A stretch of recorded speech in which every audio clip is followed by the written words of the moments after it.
Okay, we will call to order this special workshop of the Destin City Council. And if we may have a moment of silence, I don't think we have a minister with us tonight. You'll bow your head in silence for just a moment.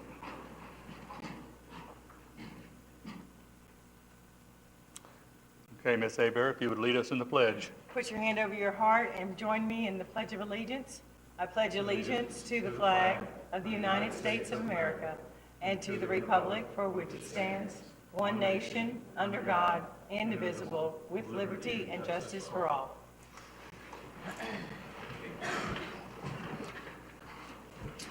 Okay, the agenda calls for public comments at this point. Anybody from the public who would like to get up and make a point or Mr. Perry, I see you're ready.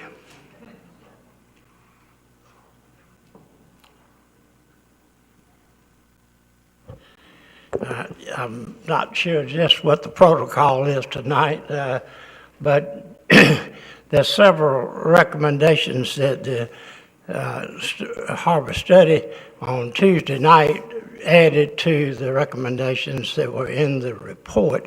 I don't know if you were hearing those or not, but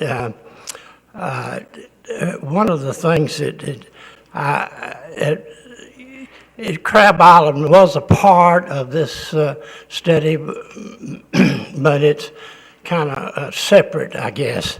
I think it's important for the city to try to come up with a way to bring together all of the parties involved and impacted by the decisions of the park ranger.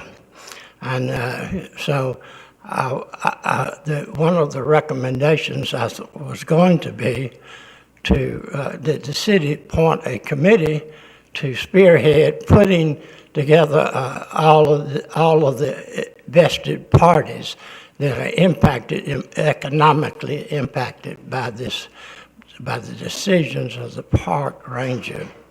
And I wanted to add to a suggestion to the council that they consider commissioning a economic impact study to be conducted. And I talked to the Haas Center today. They are available. It's on short notice. They can shift some of their work around. And I think that would, maybe they can even upgrade the charter boat study that the Haas Center did several years ago.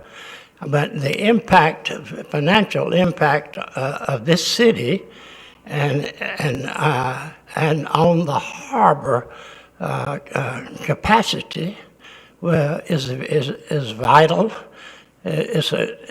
We all know it's an engine economic engine for Destin. It's worldwidely known.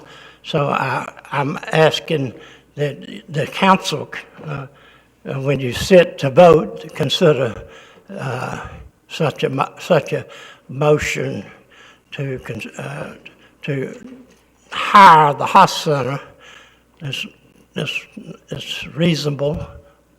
They think they can do it for around $20,000, and so I would like for y'all to consider that.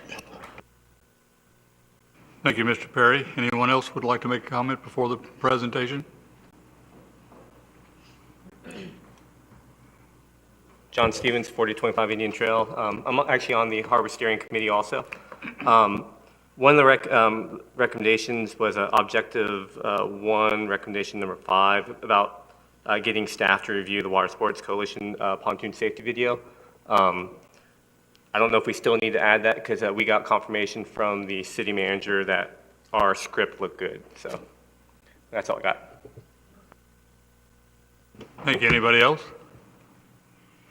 Okay, I'm going to turn it over. We have somebody? All right.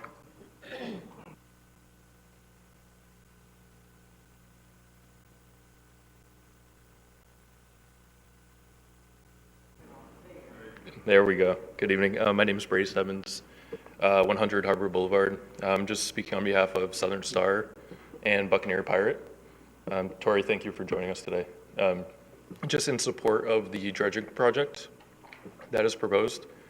Without that project, the Buccaneer Pirate will essentially be forced to top around right beyond our slip, which for those unfamiliar is next to Margaritaville. So pulling that maneuver will block traffic in the harbor. And we don't view that as a very safe operation, but that's something we will be forced to do. Thank you. All right, anybody else?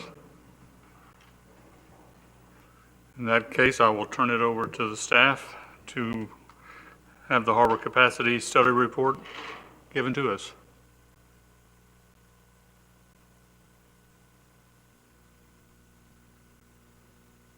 Good evening, Mayor Pro Tem and council members. To be precise, it has been almost 3 years since the City Council authorized the study and instituted a moratorium to help us study the harbor and waterways with some sense of predictability. With that, let me, before I turn it over to the Army Corps folks, let me just take a moment here to express my word of thanks to a few folks here. First, to the past City Council and the present City Council, thank you so much for your foresight and fortitude for authorizing the study in the first place and providing the resources needed to undertake the study. I can clearly attest to the fact that it was not easy for you as a council to institute a moratorium. That's tough business, let alone to stick with it for the past 3 years. So thank you for your vision and leadership in that regard. To the past staff and present staff in my department, and obviously the Army Corps of Engineers who are here with us, thank you so much for keeping the project alive. As you know, when we started, we were hit by the COVID pandemic, if you recall. We also had federal budget problems, which added to our ability to do things in a timely fashion. So thank you so much for going through that process and weathering the storm. To the chair and steering committee members, thank you for your service and your insightful deliberations as you undertook a review of this study. It is folks like you that make our community stronger and help the City Council make good decisions as a result of your input. So thank you so much for willing to serve and stay that long engaged. Now then, regarding the study itself, we now have it. And again, just remind everyone, there are 3 main objectives associated with the study. First is to promote the safety and enjoyment of users of the Destin Harbor and the waterways. Second, to promote the environmental health of the Destin Harbor and the surrounding waterways. And third, to promote economic viability of the Destin Harbor.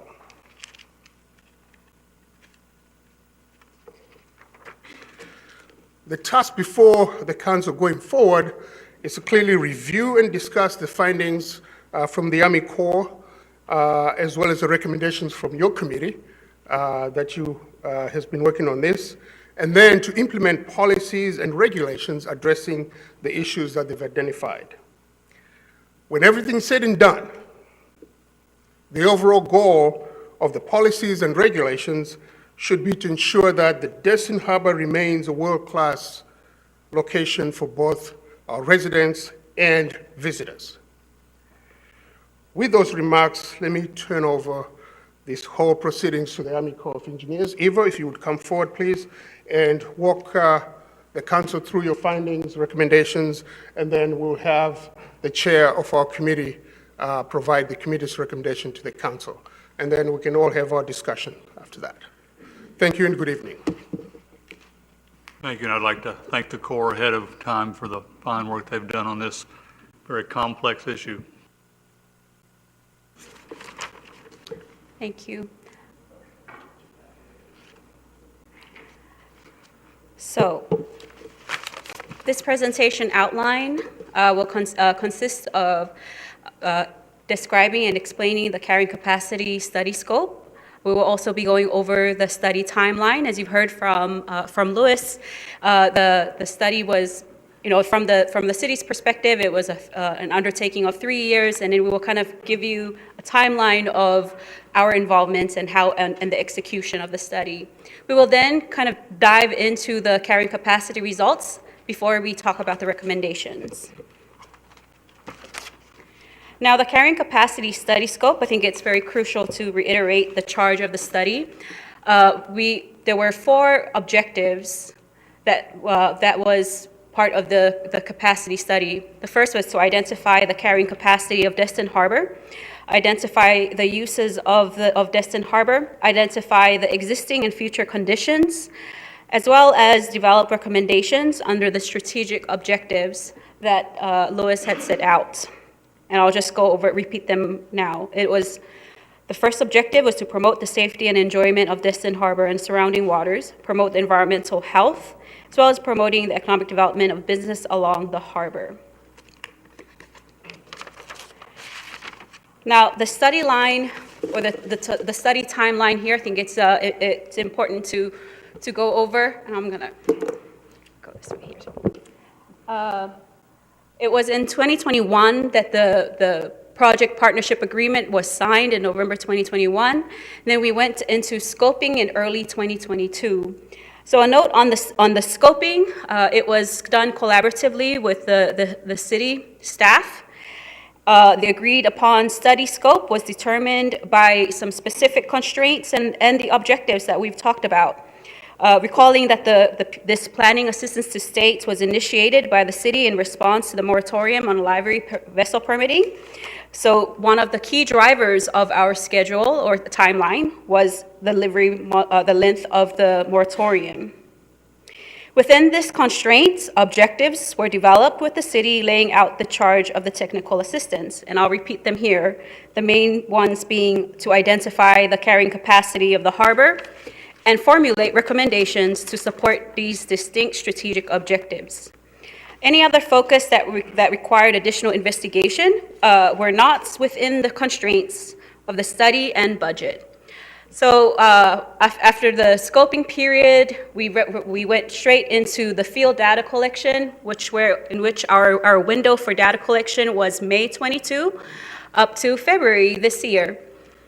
Happening concurrently in some cases was we conducted analysis and iterations of recommendations formulation from June to February 2023. We then had a draft report handed over for review by the steering committee in March 2023, and we were back here just last month to talk about, to give the steering committee briefings about the study findings and as well as the recommendations. Which brings us to the final report handed over early this week on May 1st, and today, on May 4th, we are back here to present to the City Council. So in total, all of this technical assistance was just under 17 months. It was an execution of 16 months. Now, to identify the carrying capacity of the harbors, data collection was clearly required, and the data collection design had 6 components. The first was counting vessel traffic at the harbor entrance. This was to inform the spatial carrying capacity of the harbor. The second was harbor slip occupancy, followed by vehicle parking lot occupancy and boat trailer parking. Those 3 that I just read out informed the facility carrying capacity component of the study. And then the last 2 focus groups and perception surveys were also administered. It was to inform the social carrying capacity. The graphic that you see there shows the areas where the facilities were counted. The yellow polygon represents the marinas and harbor slips included in the sample of facilities at Harbor District. The sample of the harbor facility stretches from the accessible westmost portion of the harbor, just by Marler Bridge, to the east, ending at the Yacht Club. As you may be familiar, that the Yacht Club is gated, and so that area was not accessible to the study team. Now, just a summary of the data collection themselves. So vessel traffic data was analyzed to provide the presentation of vessel traffic for the summer season. In the main report, you will find several representations of the vessel traffic, but we highlight here the vessel traffic for the summer by vessel classification. It's a quick note about the classifications. These vessel categories that you see here were determined with inputs from the city. But the results is that the personal vessels and livery pontoons by far account for the most exits and entries into Destin Harbor, both vessel categories exceeding more than 50,000 entries and exits, followed by jet skis in blue, and then the tour charter vessels with just about 30,000 exits and entries. The rest of the classifications were below 20,000 projected summer exits and entries. Moving on to the harbor slip capacity. This graph here shows the slip count totals each time that data was recorded for the window of data collection. There were only slight variances, and sorry, let me back up a little bit. The three lines there represents the different shift times that the slip occupancy was counted. There are only slight variances between the 10 a.m. count in blue and the 12 p.m. count in red. But slips were consistently occupied during the 6 p.m. count, and this is likely because at this time, vessels that operate during the day would have returned by about 6 p.m. Now, on the vehicle parking lot occupancy, what you're seeing here is similar shifts of 10 a.m. in blue, 12 p.m. in red, and 6 p.m. in green reflect all 10 of the parking lots that were included in the sample of parking lot facilities.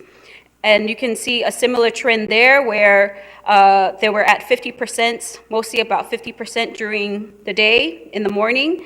And then in the evening saw the most occupancy, but still about at 80%. Now moving on to the spatial carrying capacity components of this study. Just to describe what we mean when we say spatial carrying capacity, this is the number of vessels that safely operate and recreate in a specific water surface area at a given time. And factors such as the usable acres of water surface, vessel activity, and peak use density are used to quantify spatial carrying capacity. So it was determined that we can look at 3 areas of Destin Harbor and its surrounding waters. And it was divided into 3 zones, where inside the harbor was Zone A, and Crab Island and East Pass were Zones B and C, respectively. With this help of the planning division, the city of Destin, we were able to obtain acreage area for each of these zones. And those were used to determine the existing conditions of the harbor. So it was determined by the observed vessel density for the harbor by dividing usable water surface acres by the number of vessels for observed use by hour. So this table shows 3 different usages, which is peak, average, and low use. So what this table means is for Zone A, for example, in the harbor, there is based on the peak use of the data collected, there is 0.54 usable acres per vessel. Moving on to at Crab Island, based on the number of usable acres divided by the number of vessels for that peak hour, it was 0.41 and then 0.98 for Zone C. So as you can see here, they're all under 1 acre.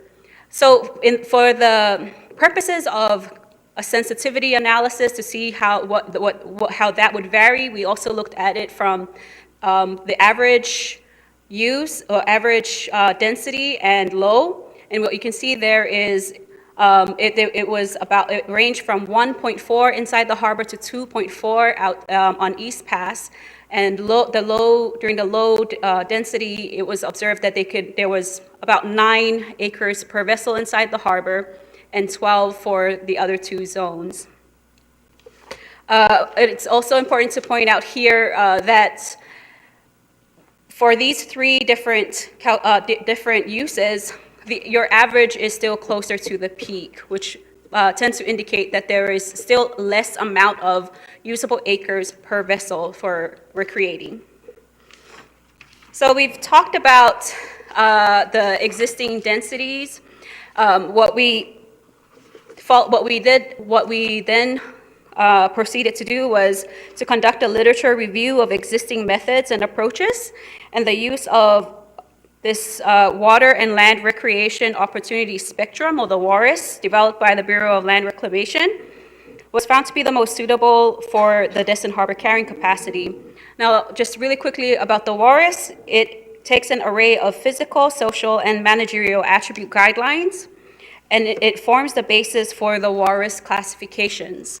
So under the first column there, you can see the different WARIS classes, and there's 6 of them.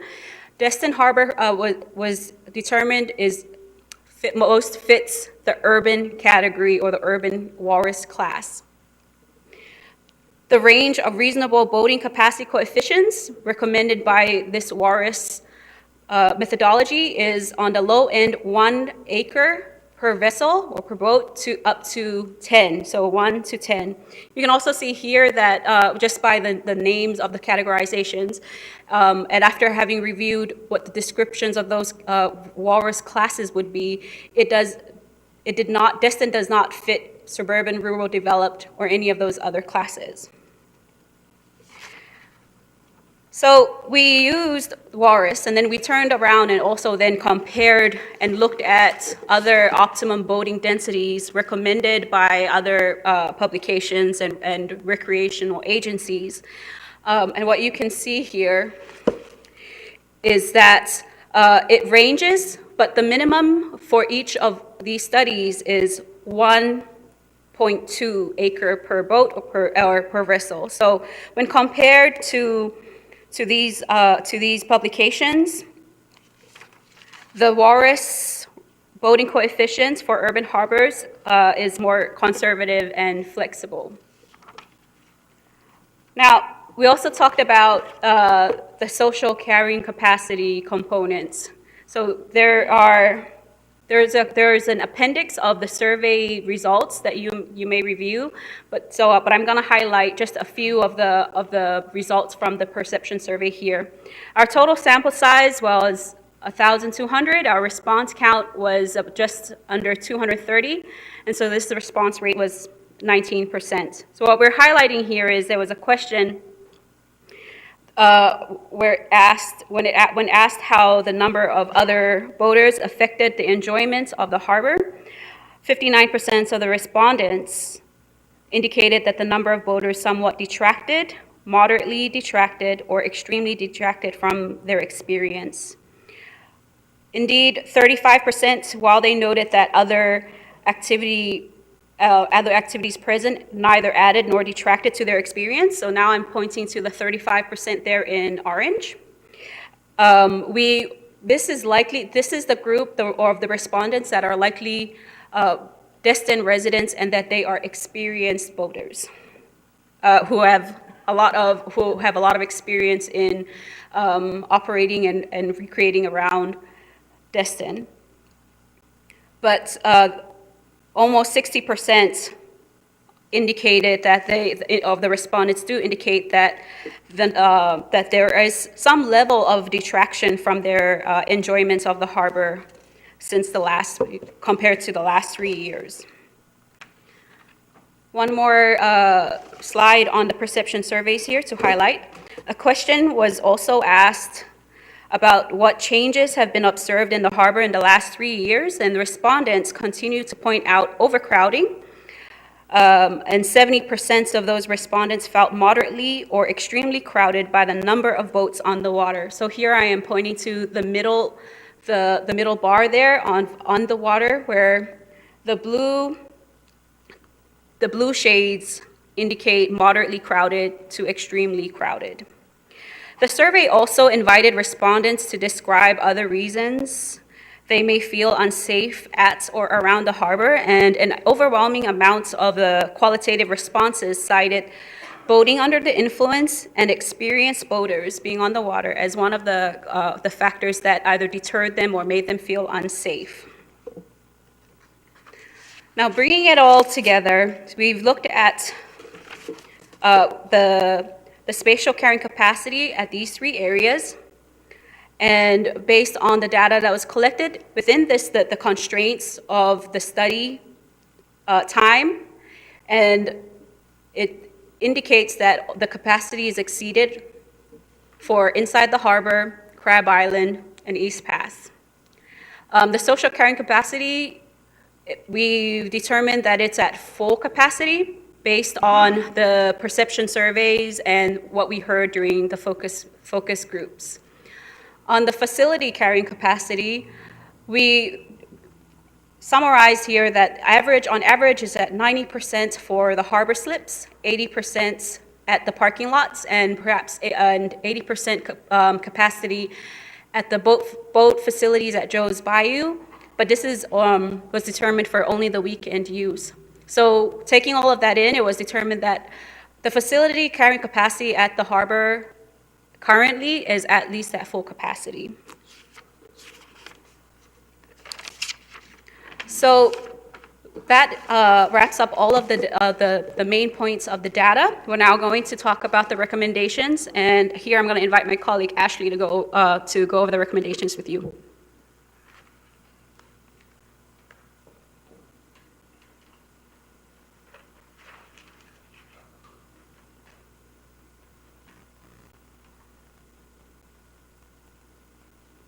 Good evening. Like Eva said, my name is Ashley Porwood. I was a planner on the study. So I'm going to be going over the recommendations. Make sure I'm on the right slide here. So just the way that these recommendations are laid out in the next 3 slides, they're laid out by strategic objective. So these first 5 objectives that you see are related to strategic objective number 1. Second slide will be number 2 and number 3, just so that we're all aware of what's going to happen. And it's important to note that these final recommendations are based off of the summer data analysis, the focus group discussions, and the survey results, as Eva has mentioned before. So I'll just jump right into it, starting with number 1. The first recommendation is to install clear channel markers with no moorage signs within the harbor and surrounding areas. So a little bit of background for this recommendation. It stems from what we've seen in the field from issues of confusion and or a lack of understanding in how to navigate the channel, and then as well as narratives from the focus groups and the survey results. Those all indicated that safety was the main concern due to overcrowding and congestion within the harbor and surrounding areas. So the suggestion and recommendation is to use channel markers on the side of Marler Bridge, for example, to guide traffic using the center bridge or the center lane of the bridge for the deepest draft vessels, and then the far lanes of the bridge for shallow draft vessels. And again, just an example to kind of utilize those signs. And then markers placed at Noriego Point may also guide vessels entering and exiting East Pass in the harbor.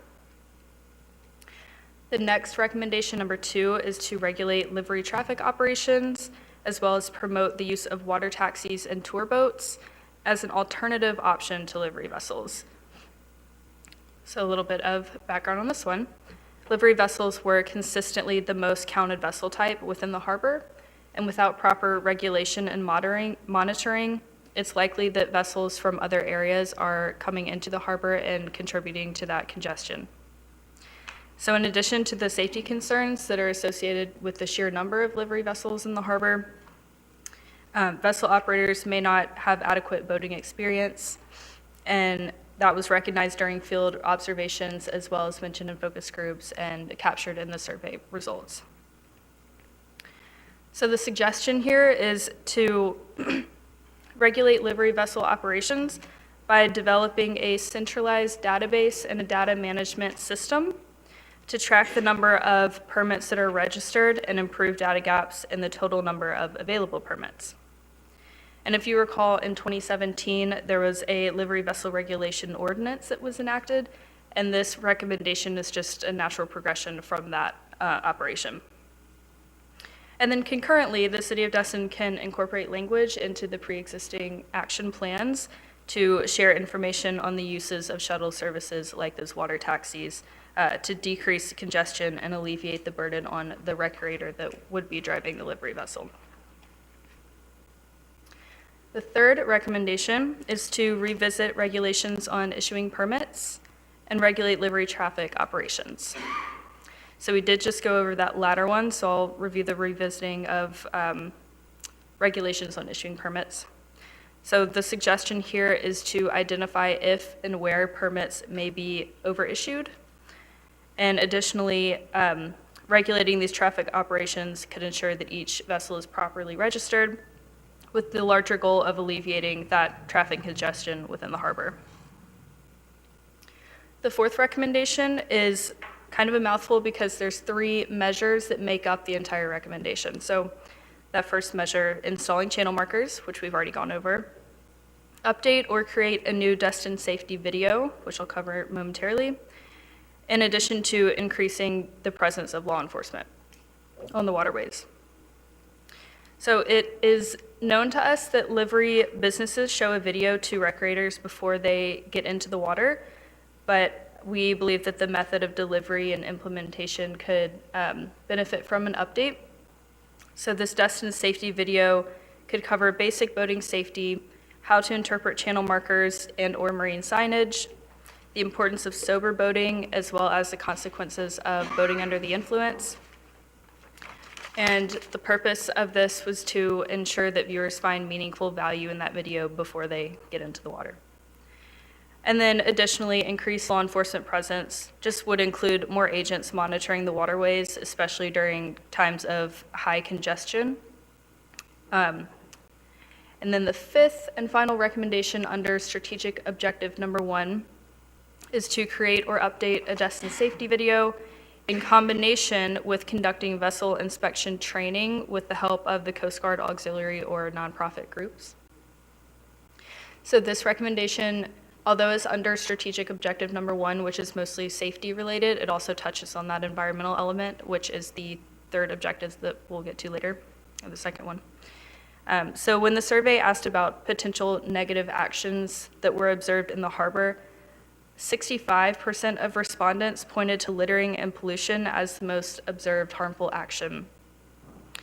So vessel inspection training could be led by a volunteer-based task force to educate people on the environmental considerations associated with boating. So this could look like anything related to littering, to handling oil spills, and or checking for invasive species on vessels. And these combined efforts may work to improve marine education and responsible boating overall. So next, we're going to shift to strategic objective number 2, which is to promote environmental health of the harbor and the surrounding waterways. So there are 4 recommendations under this objective. I'll just do the same thing, run through them top to bottom. So the 6th recommendation in the entire list is to conduct a long-term water quality monitoring system in the harbor. So the Corps received water quality data that was performed by the Choctawhatchee Basin Alliance, or the Sea Basin Alliance, but it was limited in data results and therefore not representative of the entire harbor as a whole. So we suggest that a comprehensive water quality monitoring system could provide a more robust and long-term sampling framework for data and could be staffed by either trained personnel members or the Sea Basin Alliance members as well, since we're already working with them.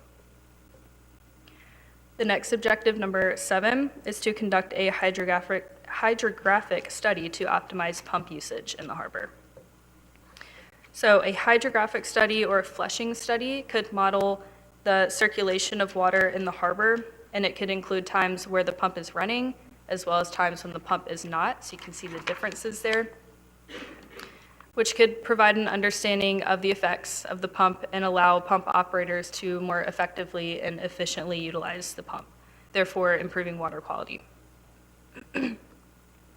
And the 8th recommendation is similar, but there are a few nuances here. So the next one is gathering baseline data to uncover the effectiveness of the pump. So this one, the current pump operations are based on meeting qualitative water quality standards.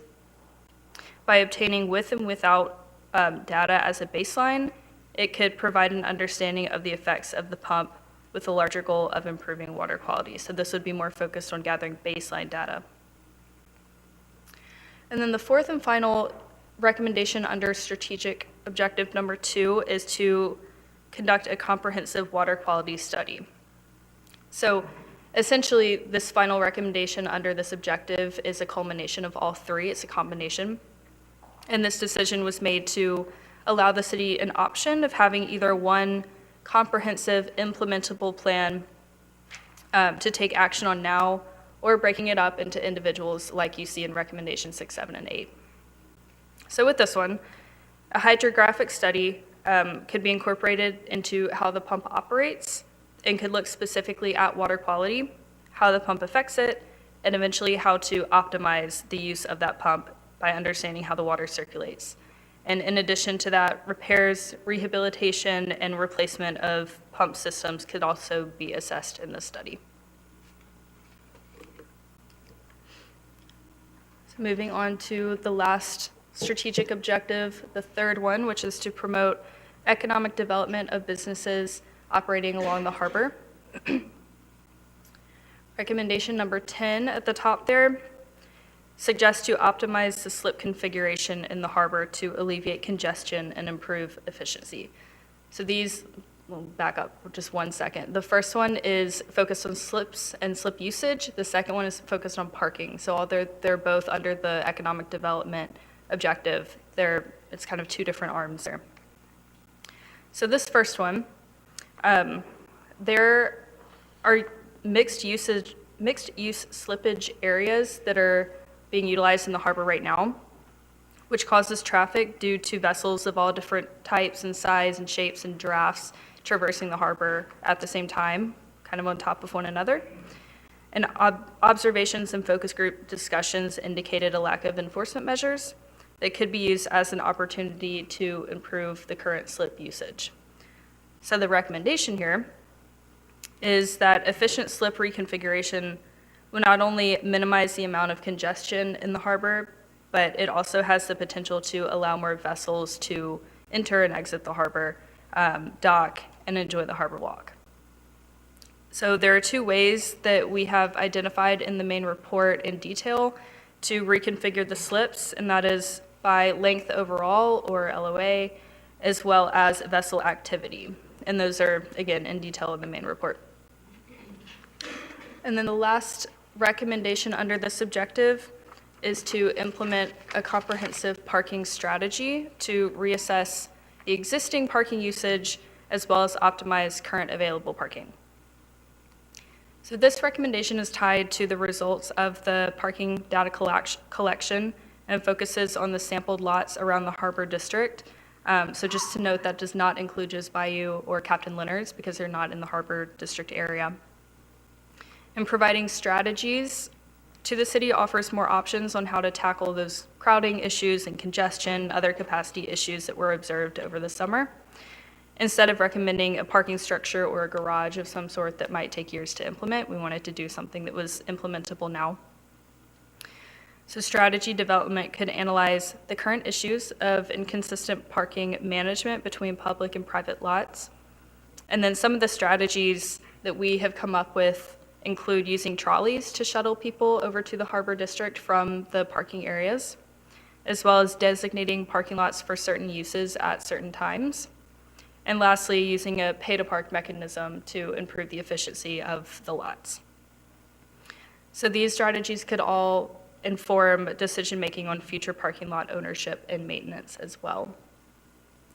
So that concludes the recommendations under the 3 strategic objectives. There's also one final recommendation that sort of cuts across all 3 objectives that I will let Eva explain momentarily. So thank you for your time. Okay.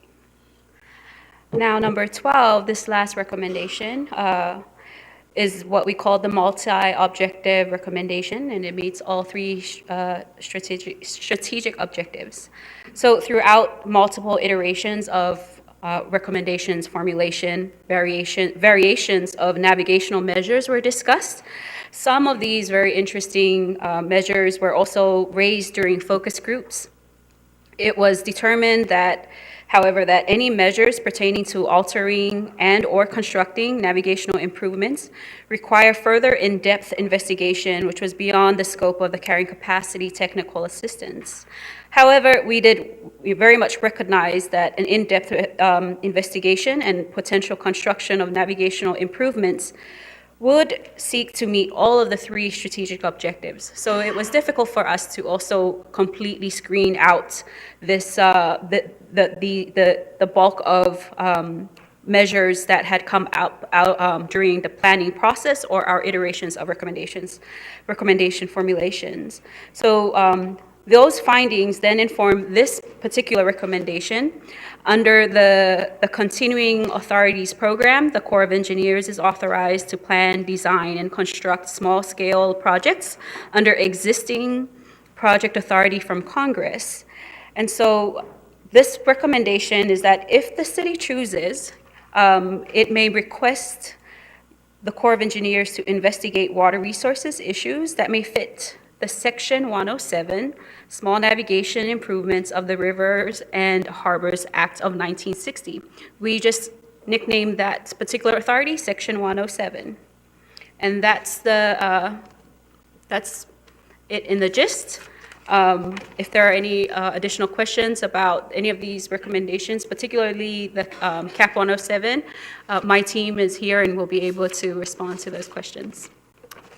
Thank you. Ms. Avery, you have some questions? I was listening to your recommendations, and one that jumped out at me was the pay for parking. We are doing that already. Were you not involved in that clarification during that part of the study? Do you have, was that not in place, or you were not aware of that when they surveyed all of our lots that we have throughout Destin? We recognize that there's pay for parking within the Margaritaville area, but that didn't apply to all the parking lots. So part of the strategies that we wanted to come up with was maybe more effectively and more efficiently laying out where that might work the best. And we've kept all of these recommendations slightly general, just so that we can make those decisions, with the city, or if you guys want to make them, So yes, we were aware, but I think that it's more about the reconfiguration of where that happens that we're getting at. Well, now we have all the restaurants and everybody's charging for parking, so we don't have a problem with parking now. We got a lot of charge for parking. Thanks. That was one question. I'll have more, but I was just listening to some of the other ideas and thoughts. You do realize that we have a lot of businesses that are coming from Fort Walton Beach, Niceville, Shalimar.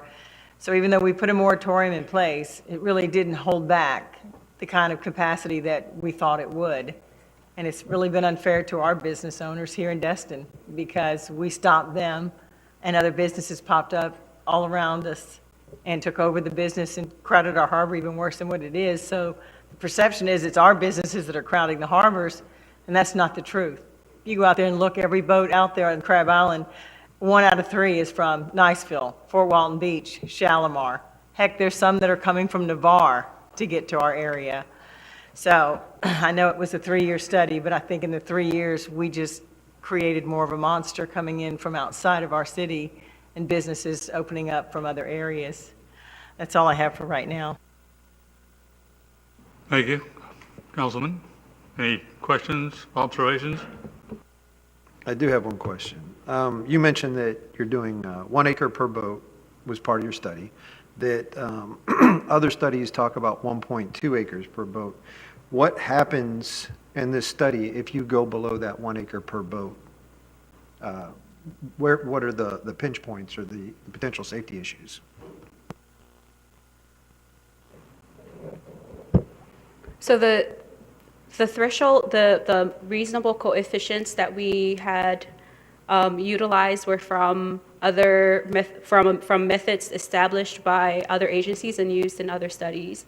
So, and the purpose of using that is to establish a range of what those crowds, of what safely, what usable waters, to really be, in layman terms, like how much space different vessels would require. And so I think what we have seen over the period of the period of data collection, what we've seen with the congestion points throughout the harbor, I think, and in combination with what we heard during the focus groups, that is what they've described there is kind of a reflection of what is happening when it's under 1 acre. We've had a long discussion about different ranges as well on the number of usable acres of water and the range that was established by the Bureau of Reclamation. It is also trying to account for an array of different multiple factors across social, managerial, and physical, such as the level of competency in driving a vessel, the understanding of the harbor and the water area that you're in. So it is a range that is broad enough, and also it determines, like, it is to establish, it is to support decision making, but it is not in any means to establish like something. This is what it should be, but it provides like a benchmark of what safety recreating could be. So if I'm hearing you right, if we have more proficient, more educated, more skilled captains operating the vessels, that number can safely be decreased. But if we decrease it without education, experience improvements, it could potentially lead to larger safety issues, potentially. I mean, are we looking at death? Or what are we looking at as what are you considering if as the maximum safety issue or the average repercussion if we go below that without the educated, trained captain? So, sir, the charge of the study was to identifying the carrying capacity, and that's what we had conducted.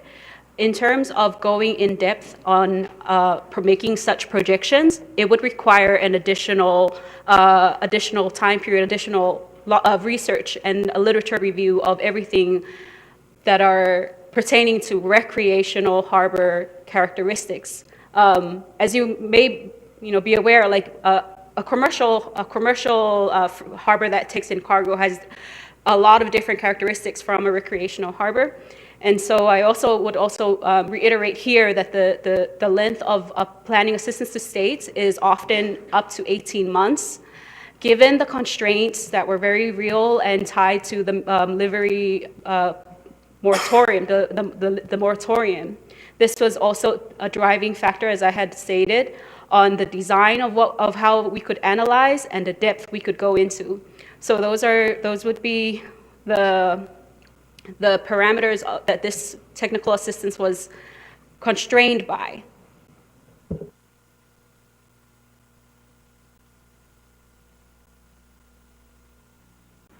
Yeah, I want to make sure I understand the zones, okay, so A is pretty clear, where it cuts off.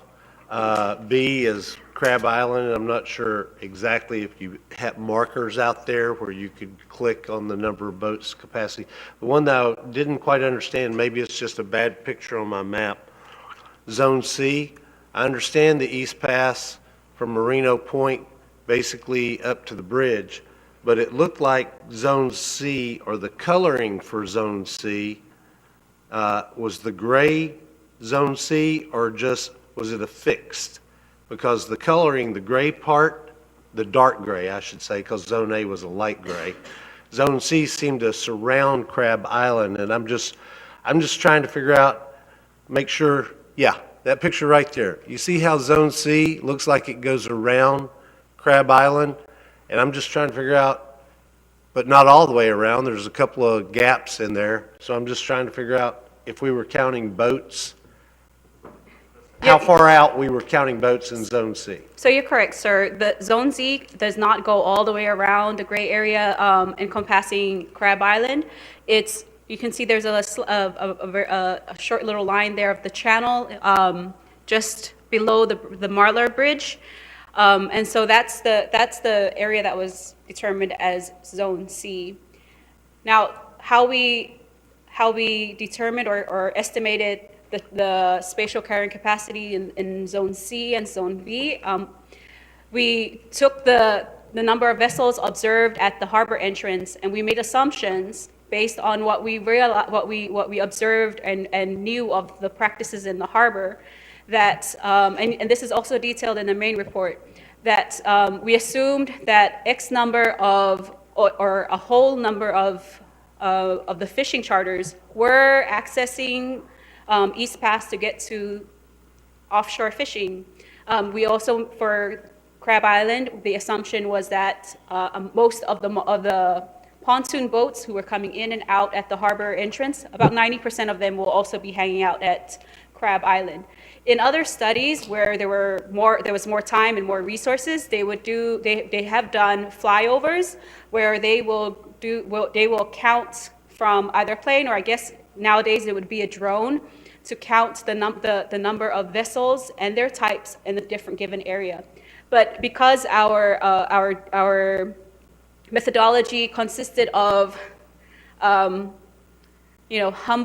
federal employees just walking around the harbor, so we had just one point of observation, which the most critical point, which was at the harbor entrance, and we determined that we would take a risk-informed approach and make those assumptions that this number, we can estimate that X number of this particular vessel class needs to get out to past Zone Z, while all of these other recreational pontoons or other tour charters are hanging out at Crab Island. So that's how those estimates were calculated. Okay, because that line that you refer to, that's just a measurement of the distance between. So I just want to make sure, and I guess you're the expert, I want to know exactly where Zone C is. So if you're using dark gray as Zone C, get rid of all the other dark gray, because what happens if there's 100 boats in between the area where Zone A ends by the bridge, right? And where that line that shows you how many ever linear feet it is, 1,130, my eyesight's not as good as it used to be, between that line and not in Zone B. There's 40 or 50 boats that could be, do they not get counted in any of the zones? I'm just asking. I mean, I'm a humble federal servant too, so, that doesn't get to work with me. I am, when I'm a federal servant, I am. Councilman Yeah. Jim Green, I'm the chairman of the capacity study. So and I know it's very hard to see, so we also asked these specific questions about the zones. The measurement there is just a point of reference. If you look above that arrow to the left going northwest towards the Coast Guard station side, Zone C, the northern perimeter runs along the south side of the Marlar Bridge. and then it comes down where the little arrow is, where you enter the harbor, where the gray, that definitive Okay. gray color. So Zone C is the Marlar Bridge all the way out to what we call the line of demarcation on a chart, which is the ends of the jetty. So we actually had this discussion because whenever they did it, we were asking if Zone C was part of the North Channel, what we call the North Channel that Right. goes around Crab Island. And they specifically left that out so that there was a definitive amount of data that was for Zone A for in the harbor, boats that were actually at Crab Island. As you can see, the zone goes around the shoal, the actual Crab Island itself. And Zone C for vessels that were accessing the Gulf through that waterway. So we actually asked that specific question. You did, because we had some questions about it, but Zone C is the bridge, all of the waterway to the end of the jetties. And, Okay. and Zone A picks up right at the tip of the point of the Right. new armored point. Okay. I just wanted to help clarify No, I that. appreciate that. So if I go into the channels, not the channel into the harbor, but I'm going to Dewey's harbor side, and I'm kind of hanging out there in between Crab Island and his restaurant, I'm not getting counted. That's correct. Okay, I And I just think wanna make- that, and I think that's why they wanted that, the way I understood it, and they may correct me, but it definitively, they wanted to get that number that went to Crab Island and that number that accessed the harbor, and it would get confusing to try and delineate the boat in the North Channel and where it was going. They were trying to pinpoint where that boat was going, to the Gulf, to the harbor, or to Crab Island, so they excluded the North Channel. Okay, thank you. Did I understand right when we looked at one of the first pictures that we were counting boats in Zone A as far as the Destin Yacht Club, or did we cover the entire north shore of the harbor? Sorry, sir, can you repeat the question? Yes, in Zone A, in a previous photo here, the zone where it appeared we were counting slips only went down to the Destin Yacht Club. And my question is, did we count slips all the way around the north shore and then all the way around the south shore? No, the yellow polygon there, and I apologize, sir, when you refer with the references of the North Shore and the South Shore, I'm assuming you're pointing to what the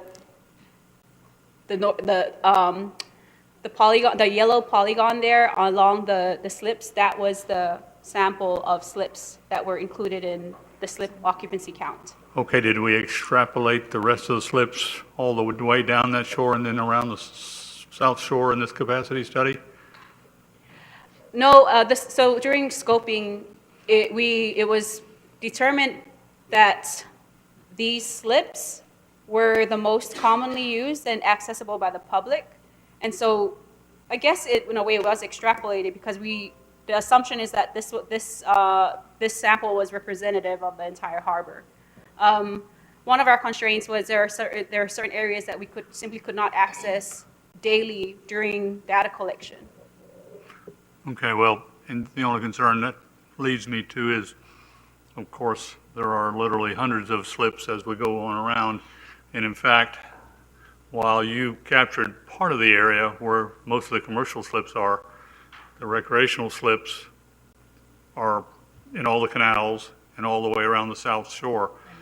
And so I'm not sure we have a data set that can help us with the capacity. And after all, the object of this study was, do we have too many slips? Should we permit any more slips? Do we have too many boats? Should we allow any more livery vessels? And that's the recommendations that, while you made some recommendations about how we might improve the situation as it is now by, if we were looking for more vessels, by changing the configuration of the slips, and we can train, hopefully, some of the folks that are operating in there.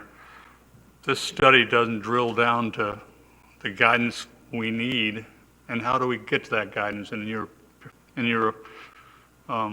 opinion? How do we get to the point where we can say with any kind of definitive research that we should stop building more slips, or that we should keep the moratorium in place, or we don't need to keep the moratorium in place?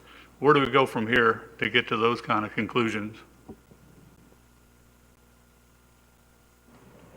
So I think that will then support the last recommendation that we had projected or that was suggested, where further investigation would be required.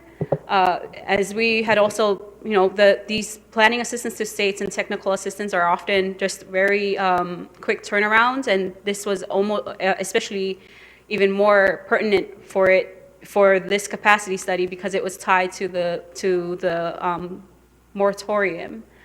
So what our charge was to develop the recommendations, but anything to really get to that level of granularity would really require additional investigation, similar to how we've proposed for the environmental health objective, that further water quality investigation studies would be required. First step in a very long walk, it sounds like.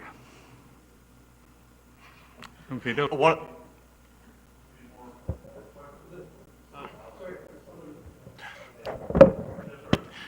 thing I wanted to highlight on top of what Ms. Sala was saying was when we talk about, we're not talking about just studying, going deeper and deeper and deeper. The first step in these things is determine whether or not there's an issue. We did more than that, but we know that there is a capacity issue here. One of the recommendations she was talking about for deeper studies was not just to study something and give you another recommendation. The 107, section 107 we talk about is saying, okay, we know we have a problem, let's analyze this problem and potentially partner in a solution. So you're looking at, yes, another study, and those take longer because there's a larger federal investment, but the result of that study is a recommendation for modifications to the harbor. We won't build new slips or a new boat ramp, but we will do modifications to jetties, breakwaters, and channels that need modifications. So if that study would actually result in a federal cost share, a non-federal federal cost share that people really like. It's usually about, I think in that case, I believe it's 80% for the 107s, 80% federal, 20% non-federal for these kind of modifications. So if we did go further, it wouldn't be a situation where we just looked at the rest of the capacity. We'd be looking at it and looking at a solution to partner with you guys, the federal government, to partner with the city of Destin and actually implementing some part of the solution that you're looking for. Maybe not the whole thing, but part of it. Thank you, and of course, we're looking for an answer about our moratorium, which will sunset before long, but it looks like your study at least points to the fact that we have a capacity problem, which is somewhat support for continuing down the path as we try to figure out how we fix the problem. And so I guess my conclusion is that we're gonna go toward those other studies to try to narrow this down and get some recommendations. And I have a drone and a boat, so next time we go do some more, we'll get them for you. Okay, and you probably went through in detail all 12 recommendations, right? And I missed it while I was in my meeting in Crestview? Okay. I did want to ask but he brought up the 107 study. So 80% federal cost share. Okay, once that study is produced, since the federal government paid for it, what is the city's responsibility to accept or not accept any of the recommendations of that study? You don't have to do a thing. The way we do it as a result of that study is you're our partner. We're not directing you to do anything. Okay. We partner in this. The study itself is cost shared 50-50. We have recommendations. You can actually come back with what we refer to as a locally preferred plan, which does change the cost share. In other words, if you ask for something more expensive, you pay for that difference potentially.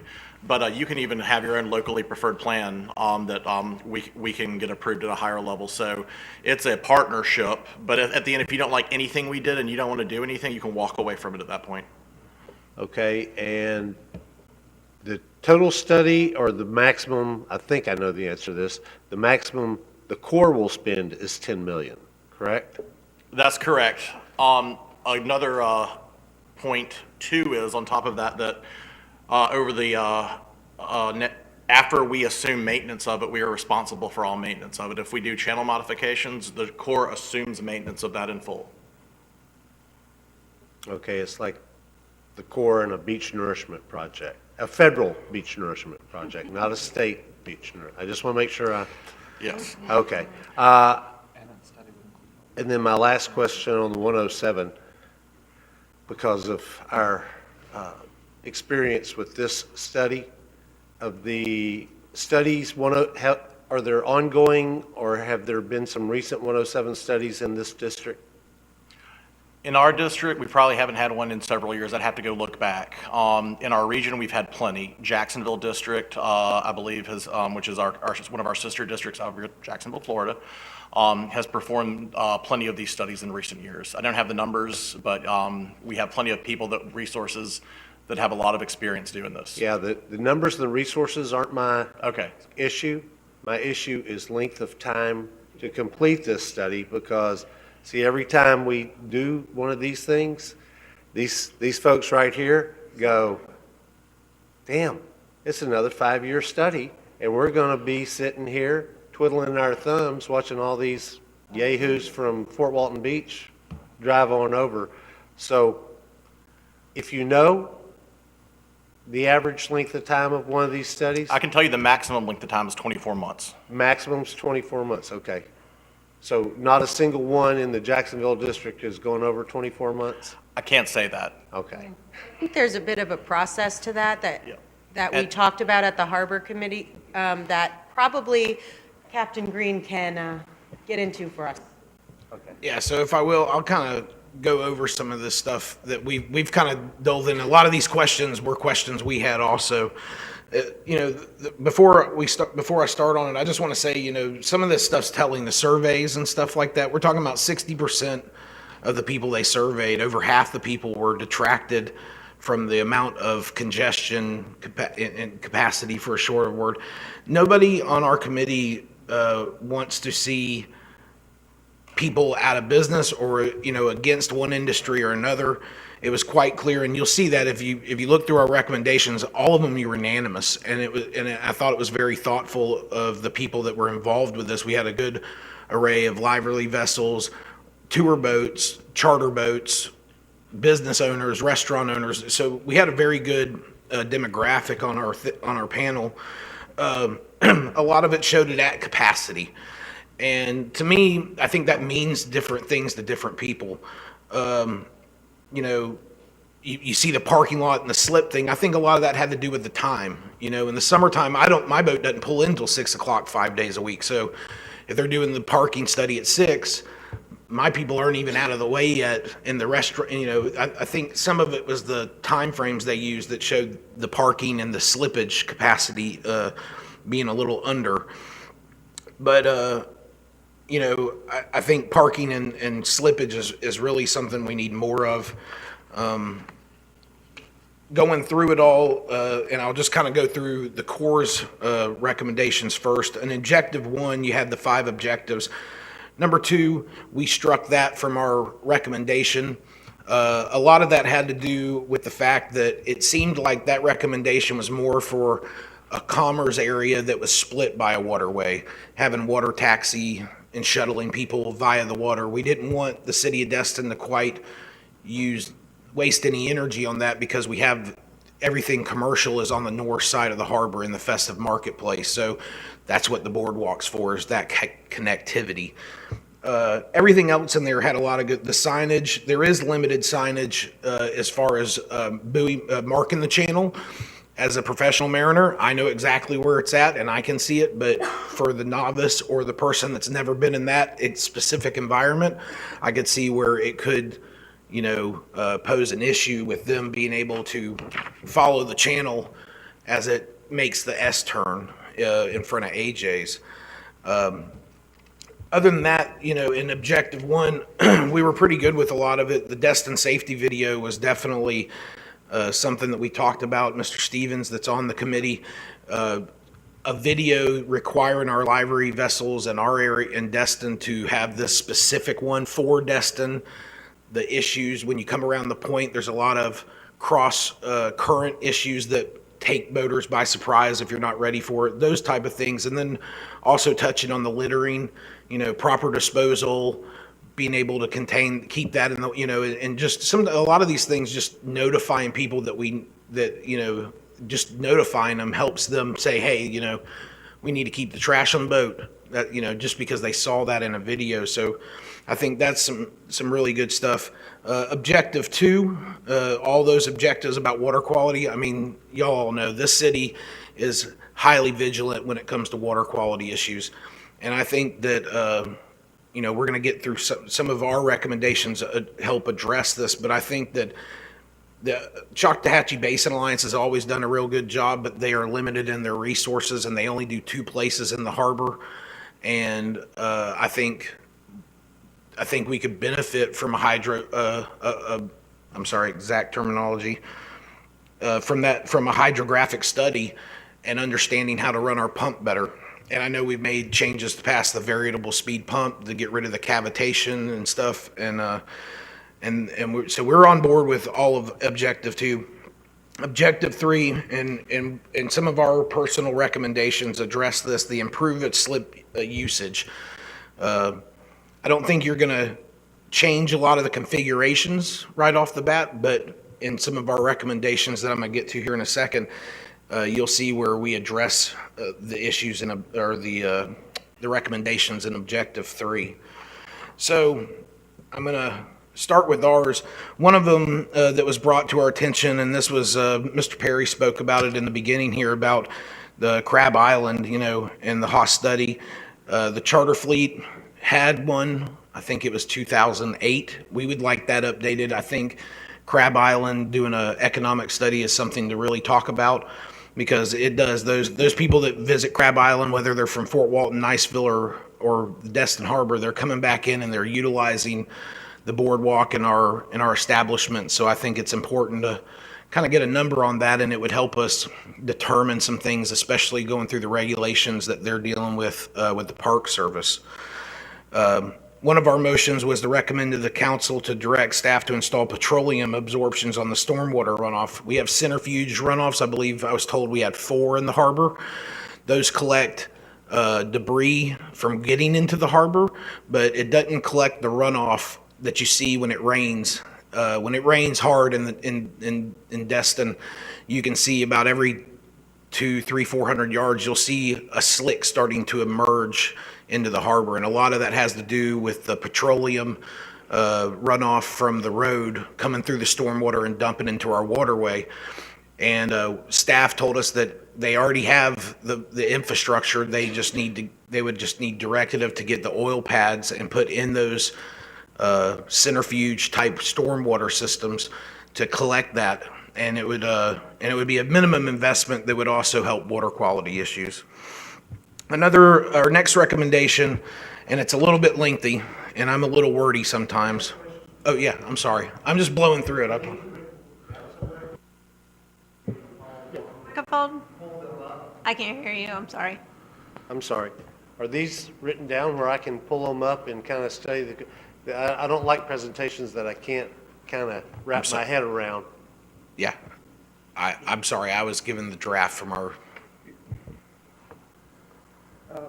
They were sent to council members, were they not? I'm sorry, wasn't that the email that Ray sent out yesterday? Correct. Ray sent it via email to all the council members, but I don't know if they have it printed up here. It was yesterday morning is when we... It's not printed. It's not printed. Okay. Well, we can make sure We y'all can- get that. I understand, sorry. I apologize. I thought that y'all were reading from my script. So, They bounced around their 588 pages on here. I was trying to keep up with where she was at, because it was Cliff Notes versions of like 20 pages, so. Do you want to see if we can have someone quickly print the document from the email? I would like that. I'd like for the discussion of... We can make that happen.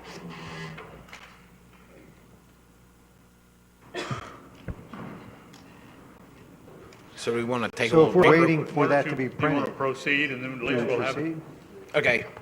All right, so I'll start at this motion, and I'll read it to you since you don't have it in front of you. One of our motions was to recommend to the City Council that a CAP 107 study be conducted with the harbor capacity study data to further understand the amount and demographics of the slips available in the Destin Harbor.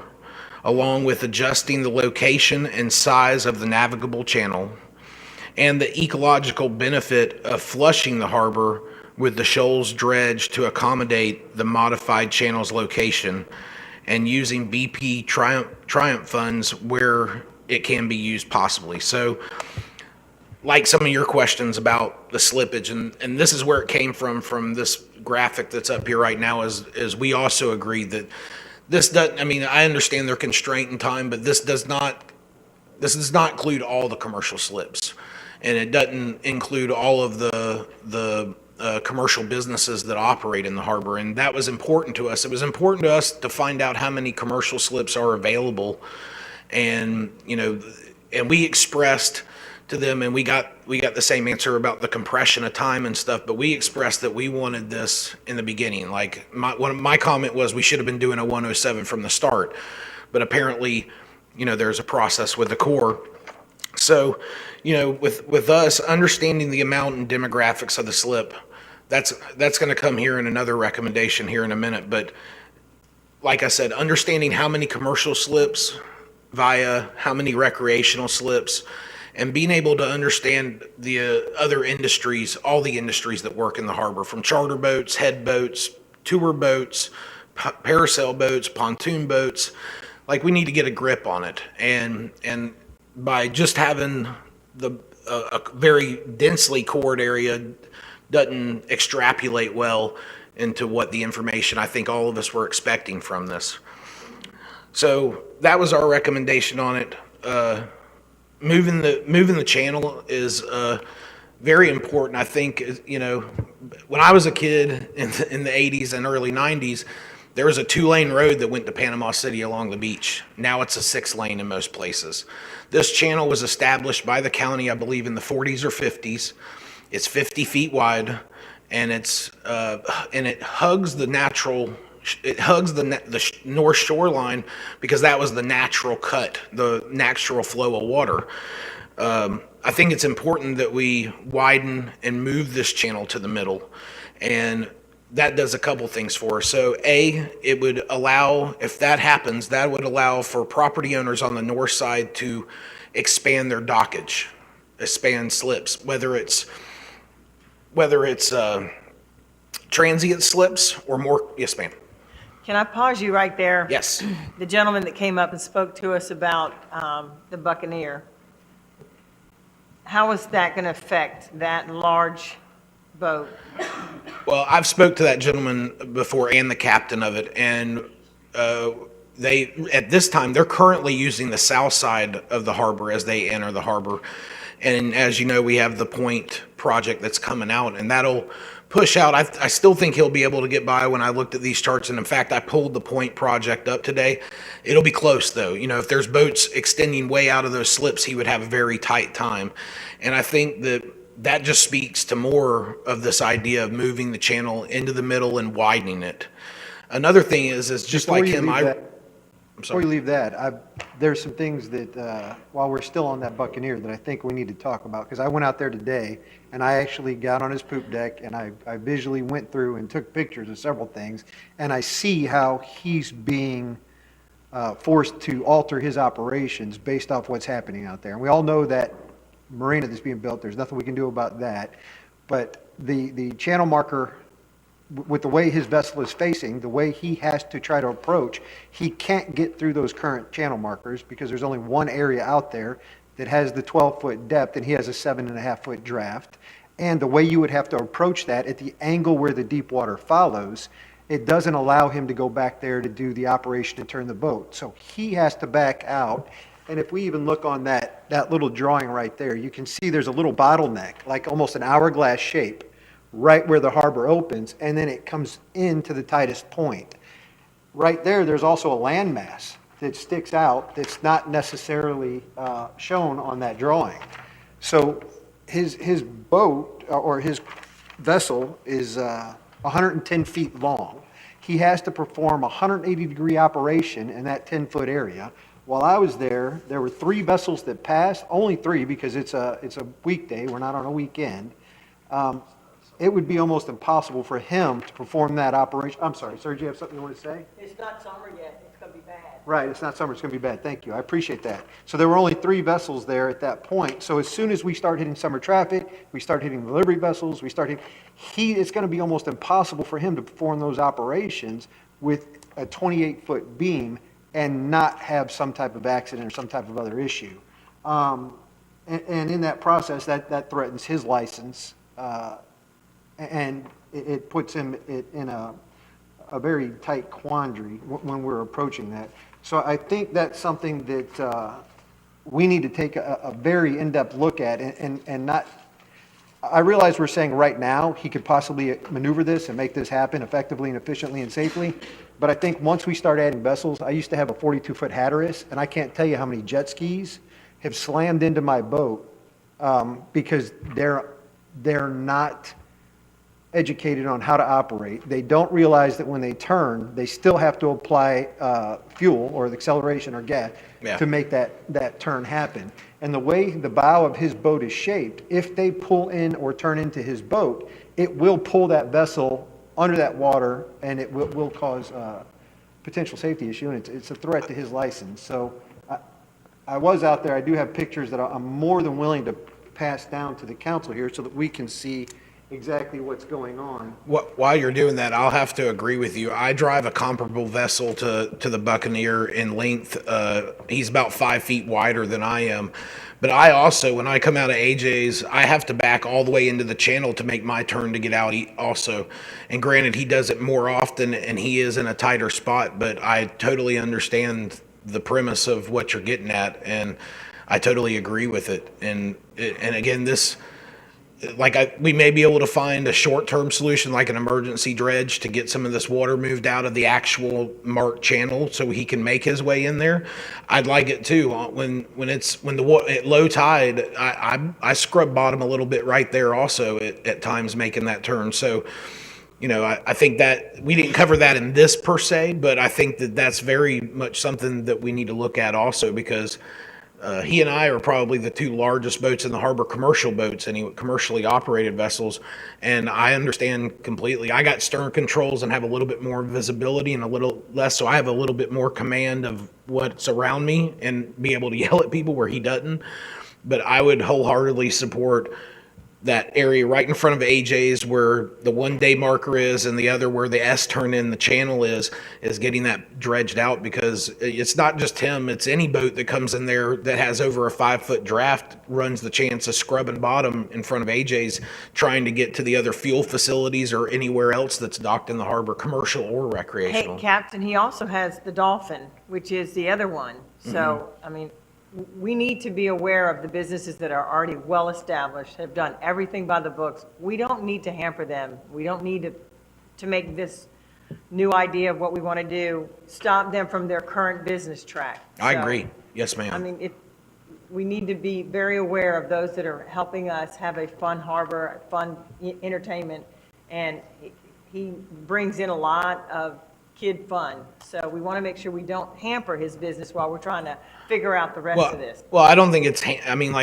anything that's in this study doesn't hammer his business. This is a current real situation. The development of the land is what's hammering his business, in your words, or stifling. And I think that it needs to be. He came and spoke at our last meeting, and he asked me if I wanted to come, if he should come to this one, and I said most certainly. I mean, this speaks to the issues we're having, and I think that we can take a different approach aside of this and work to get that, because it's not a whole lot of material in that channel right there.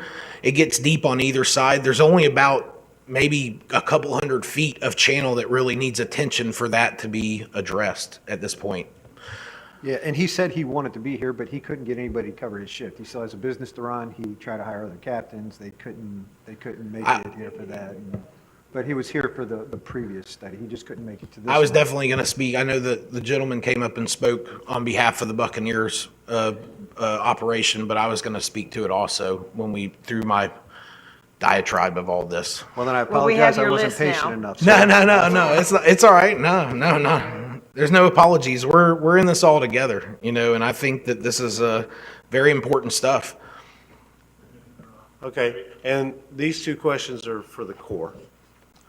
So my issue with number 2, I heard the committee's issue, but my issue was regulate livery vessel traffic operations to ensure each vessel is properly registered.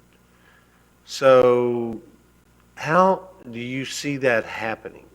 Because the only way to really do that is to put, a gatekeeper or two at the entrance to the harbor and check every single boat that comes through. Our problem in this city, one of our problems, is not making regulations, it's enforcing regulations, okay?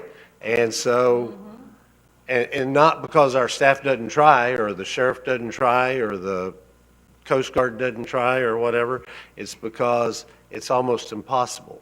So I'm just trying to figure out, in practice, how you envisioned your recommendation number 2 working. I'll go ahead and take this one. Okay, cool. That regulation, the suggestion on that one was to develop a centralized database and a data management plan. So whenever those permits come through, they'll be entered into a database, so you have a system that shows all of them and that can keep count and keep track of everything as they come in. Not the physical boats in the water, because, there's a process that comes before they get in the water with their permits. So we're talking about her getting. Yeah, I got you. I can get the number of every boat in this county. And that doesn't keep that harbor from being overpopulated, which is the problem we're trying to meet. And I get it, it's nice to have a list, but my question is, once I get that list, how do I manage what's in the harbor? And there is no way to manage it unless I put a couple of gatekeepers out there, a couple of humble city servants, okay? I'm just poking fun at you, don't worry about Sorry, it. and just to add on to Ashley's comments as well. So in the course of this study, we also spoke with some of the law enforcement folks out there, and they also provided some feedback and some inputs to the recommendations that we developed. And that is what they, at the bottom line of what they suggested is that there would be, some level of law enforcement and regulation, active regulation along the channel to monitor and to also police pretty much like the different BUI, the different users that may not be familiar with the area and are adding to the congestion. So one of the things that we commonly observed is that there are folks that will just be making circles just around the harbor, just going out and coming back, going out and coming back, and they're all adding to, when we're tallying them, we are all adding them to the count. And so who's to say, there is very limited way for us to determine whether that particular personal vessel or personal pontoon may be coming, there's no way for us to track its place of origin. So the recommendation on that second recommendation also kind of tries to get at that level of law enforcement and regulation actively on the water or around the area. Right, but if they've got their captain's license and they've got their registration in the state of Florida and they got their everything properly displayed, they can come in the harbor. It doesn't matter what we do with the list. So maybe I didn't understand the list or what y'all were trying to do with the list, but it just didn't pass my common sense test. So I appreciate what I think you're trying to do, but I'm just don't see how it actually gets accomplished in actuality. Oh, you want to say something? I got one more. I think this was back to when I was first talking about getting a list of who's in our harbor. We put a moratorium on our businesses. We did moratorium in the entire panhandle. That's the problem. We'll never be able to get a list of everyone in Fort Walton Beach that's renting out pontoon boats, Niceville's pontoon boats, Shalimar's pontoon boats, Navarre's pontoon boats. No, we have thousands of boats that come into our harbor that are from other cities, that are renters from other cities that have businesses that are allowing more business owners to incorporate more pontoon boats to their livery count because they're not under the same moratorium that destined businesses are. So it sounds all well and good, and I really wish we could, hey, Fort Walton, we need a list of all your boat owners. We need a list from y'all in Niceville, and then we could monitor it. But realistically, like Jim, it's unfathomable because we have created our own little monster by stopping our businesses, and everyone else opened up and went full bore, and it's killing us. And to complement Mr. Bagby's comment previously about how do we monitor it, from what I understand, from when I was at the harbor study, y'all had a little bit of difficulty as well determining what was a livery vessel and what was a captain vessel at some time.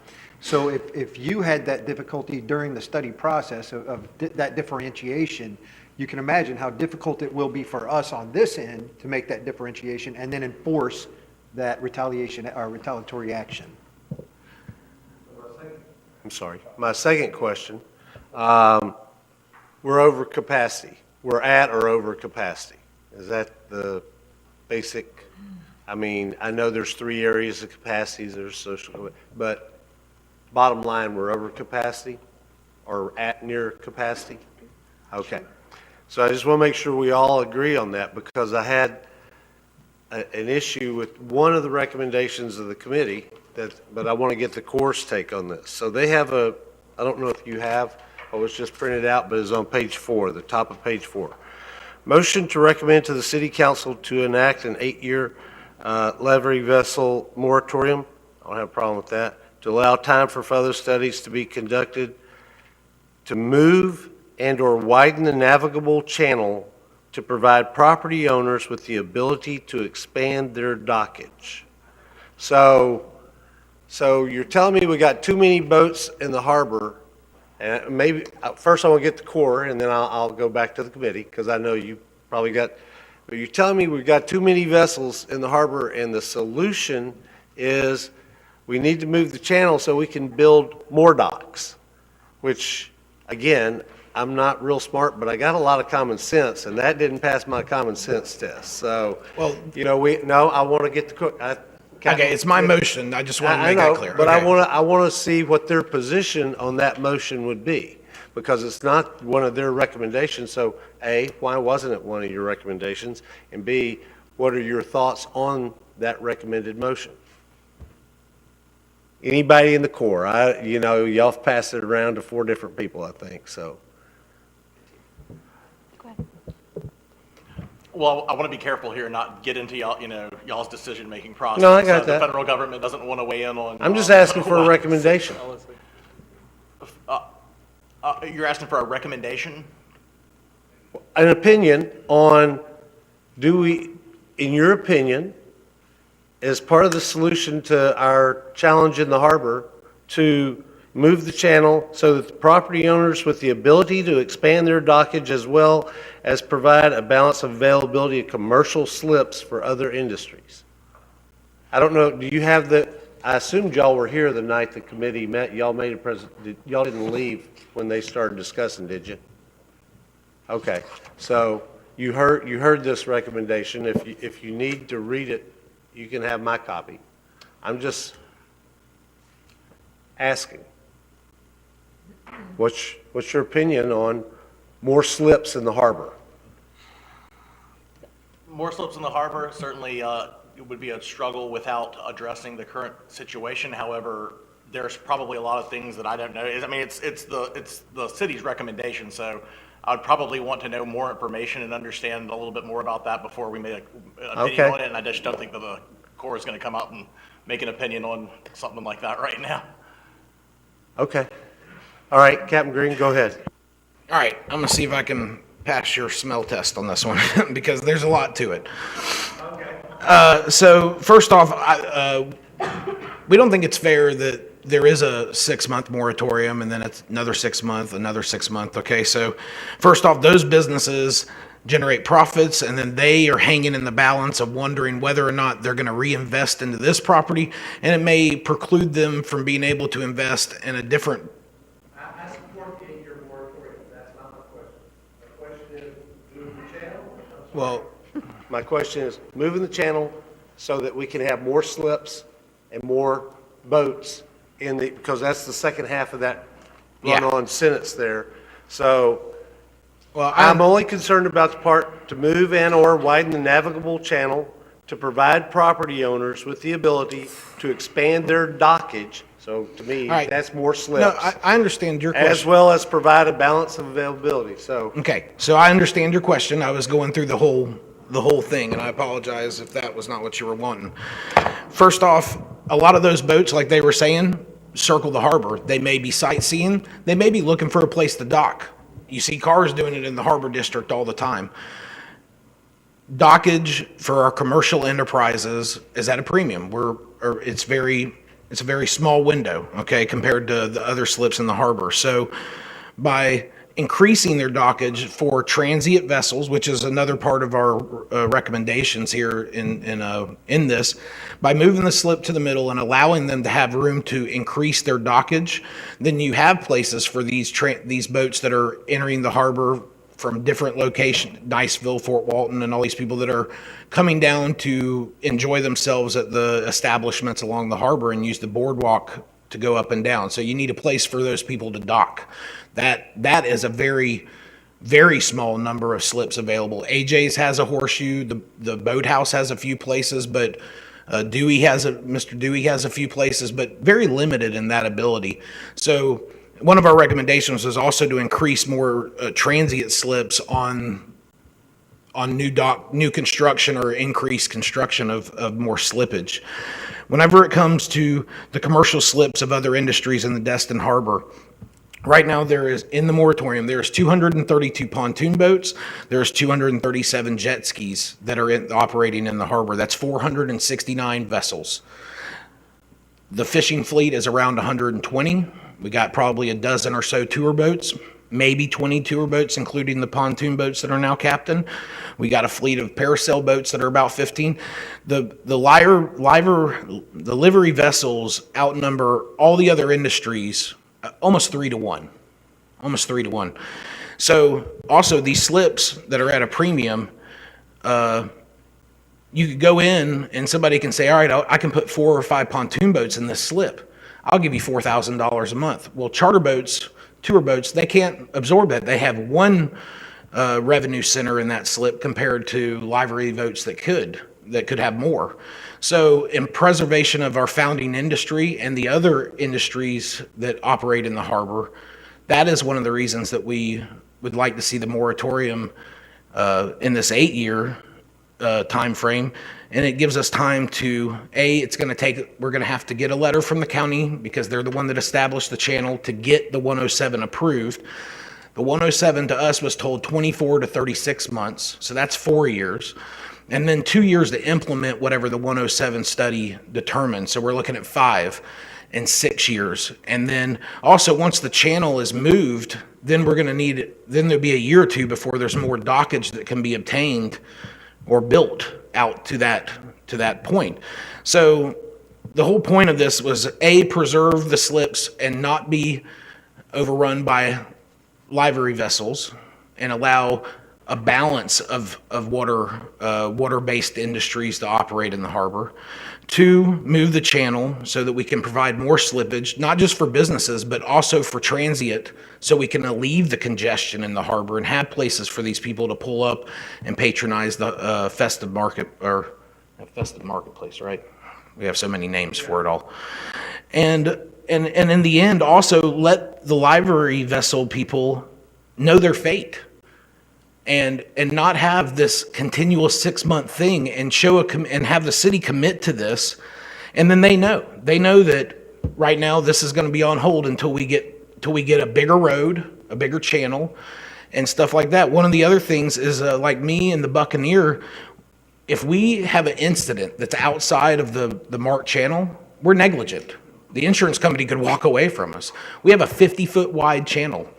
And by moving that, it allows us to have a greater operation in this more densely bottlenecked area and stuff like that. So that's the intent of it.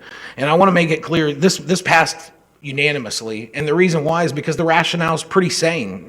You're outnumbered 3-1. as far as other industries go. We have some serious things that we need to address as far as the channel goes for conduitivity and being able to get these boats in and out. And we need more transient slips for people to pull up and park their boats so they're not running laps around the waterway looking for a place to dock it. Yeah, I got everything. I don't mind making the channel wider. Don't mind making it deeper. But letting them expand the slippage, you lost me there. I'll just be honest with you, because those transient boats will just be more pontoon boats coming over from Fort Walton Beach or Niceville or Santa Rosa Beach or someplace like that. And you're just I don't want to give them a place to park. I'll be honest with you. I want them driving around the harbor so that people will not hire them the next time they come down here because they didn't have a place to operate out of in the Destin Harbor. I do have a question for the land use attorney, though. Can we, I know we don't control really the water, who's in the harbor, but if they dock, can we have some kind of rule that says you have to have a like a parking pass for a boat that charges you $200 a year or whatever, just so we know who's allowed? Is that something that we could possibly do? I think we could. I mean, it's not in our current code now, but we could make that happen with amendments. So every boat that's operating out of Fort Walton Beach or Niceville or wherever they're coming from, they would have to pay that fee or have that tag right there by their little FL 1, 2, 3, 4, 5, what, and if they didn't have it, of course, again, this is getting a gatekeeper down at our. Of course, some of those slips are private property, so there's places we could do it, and then there would have to be private property owners that wanted to participate in that. 99% wouldn't. Understood. I just don't think the solution is making the parking spot for more that don't originate out here. Damn it, I apologize. Well, can I ask you why? I mean, Who do you think's gonna park there? hopefully people that are going to patronize the people. See, any answer in my mind, and I appreciate what you've done and the work you've done for the city, but any answer that starts with hopefully tells me that's not what's going to happen. Well, what I think's going to happen is all these vessels, these pontoon boats from every other place, to include Benning Rec area, because that's where I rent my boat, is going to park in that transient spot.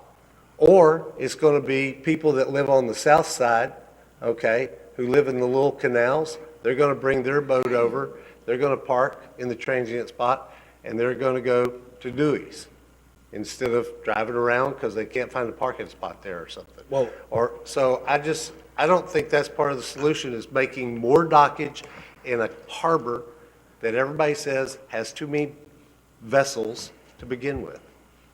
Well, I personally don't think it has too many vessels. I think capacity has to do with the waterway and everything in general. I mean, the same thing could be said if they're driving over here in their car. There's not enough parking spots in their car either, right? So, I mean, to me, the Festive Marketplace was designed to promote business and have different ways. If they come over on a boat, then they're alleviating the pressure on 98 and the parking spots upland too. So I mean, I understand the generalization, and we all had different opinions on what this capacity study was going to do for it. My whole goal was to create more parking upland and on the water, and create a bigger thoroughfare so that we could handle the capacity. I don't want to stop the boats coming through the harbor. I want to safely allow them a path to do so. And as far as, the land code dictates how much business is going to be able to operate on that business. I would think that people like the Boathouse and AJ's, well, AJ's won't be able to because of how close to the channel, but these other entities down the water would want to expand so that, they're already at a parking deficit in upland. Why don't we create it to where if they got another 10, 15, 20 transient slips and they have people coming in and conducting business, then that's I mean, that's a win to me. You alleviate the pressure on the roadway and the parking, and then you got people coming on and off, and they're gaining business from both sides. So that was me, that was my opinion in the whole thing, and I'll respectfully disagree with you on wanting more slips there. But, you know, this capacity study wasn't designed to limit something. It was really to, I felt, to address the issues we had on the waterway and how to better suit them. And this stuff and this 107 study, I think, is going to lead to really good things. I mean, that harbor channel hadn't been changed since the 50s, and Destin has certainly changed since then. So, like, that's the whole point of this. Another motion to piggyback off that and worrying about the people coming from Niceville and Fort Walton and stuff, one of our motions was to recommend to the city council to reach out to the county to determine the feasibility of creating a county-wide library vessel moratorium for that exact reason. Because we got this explosion, and what's going to happen is there's going to be so many boats that come, that so many people enter this specific mode of business, and it's going to dilute, and it's going to make prices drop when you start adding all these things to it. It's going to undercapitalize the business, and I don't want them to fail either. So with the 107 study, the moratorium extension, allowing the businesses to know their fate, and then to address these problems and get a commitment from the city, I think is the most I could hope for coming out of this capacity study, and hopefully more out of the 107, in my opinion, sir. Well, Cap, the moratorium on the other cities, I think that's the first route we should go, and I think that's a great idea, and I hope to bring that up at our council meeting, because if we're going to put an 8-year moratorium on our own businesses, we need to put a moratorium across the board. And I think the county would agree with us that it is not only a dilution of those businesses by allowing them to continue to add more and more businesses. I don't think they feel it like we do, because they get out and they go. So they don't see that congestion in their harbor. So I would totally agree. And, it's kind of like traffic. Everybody complains about traffic. I feel blessed that we have the burden of success. You know what I mean? And my whole point of this is not to hinder anybody, but to make it better and to improve our infrastructure and our ability to handle this traffic. I mean, apparently people want to get here, and I think it's behooving of us to do that. Another thing about moving this channel is that it bottlenecks right there at Harbor Walk at the L dock and where Olin Marler's property line is. You get that bottleneck in the harbor right there. And, there's a shoal that runs along the L dock, and then there's a day marker in front of Olin Marler's property, and there's a shoal there, and there's a shoal down the middle. And by alleviating that shoal, we can widen the channel and use the entire waterway to our advantage. And not only that, but then we start talking about water quality and stuff. We got the harbor trying to pump that stuff out. So we got a big shoal in the middle of our harbor that diverts the water to the sides. Well, what's on the sides? Docks and boats. So now you got a shoal that's pushing the water to the outer edges, and then you got things slowing it down even further from the flush. So we get in there, we open this channel up, we make it where we can handle the capacity that we have. And then we also have an ecological benefit of the water flushing through the harbor freely and have a benefit that way. To me, this is, and I know that y'all are kind of digesting this as it is, but we've really taken this in over this last month specifically.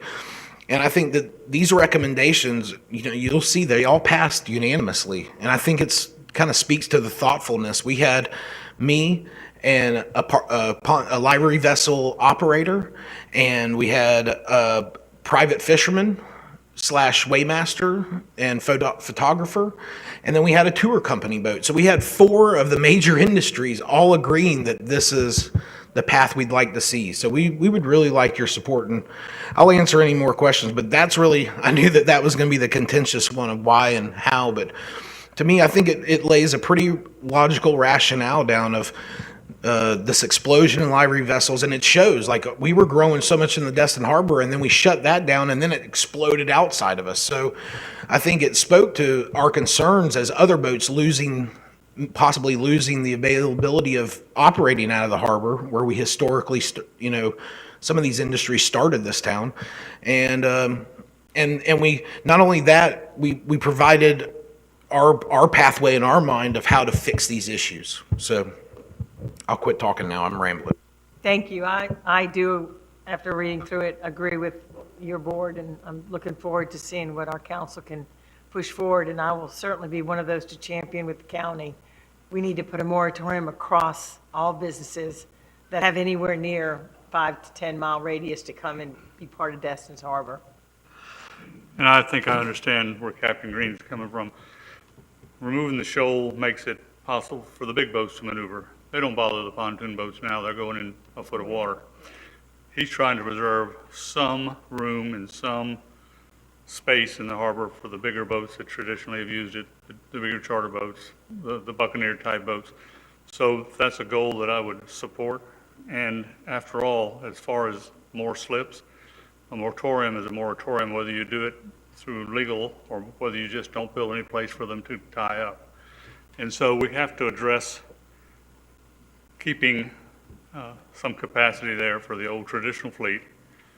And we have had a couple examples of that happen lately. I think our marina over on the bay that we approved the last month or two ago, they pledged to only put one boat in a slip, or they made some kind of pledge that would try to strengthen the fact that they wouldn't be full of lottery vessels. And I think that is within our capacity as we go through the permitting process to try to affect the type of vessels that come in, and you can do that with the size of the slips, et cetera. So while I understand where Jim's coming from, the fact is a moratorium is a moratorium, whether you do it with regulations, whether you just don't build any slips for people to come in. And we do need to address the rest of the folks in the county around this to see if we can't get everybody to work out of the same book, out of the same prayer book.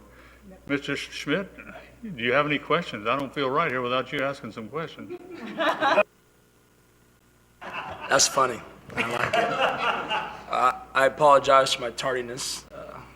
Postseason baseball in Destin Little League. So, are we able to just did anything or just on what recommendation right now? We've all made comments. Okay. And I was here at the meeting, so I saw their presentation as well, just to let you guys know.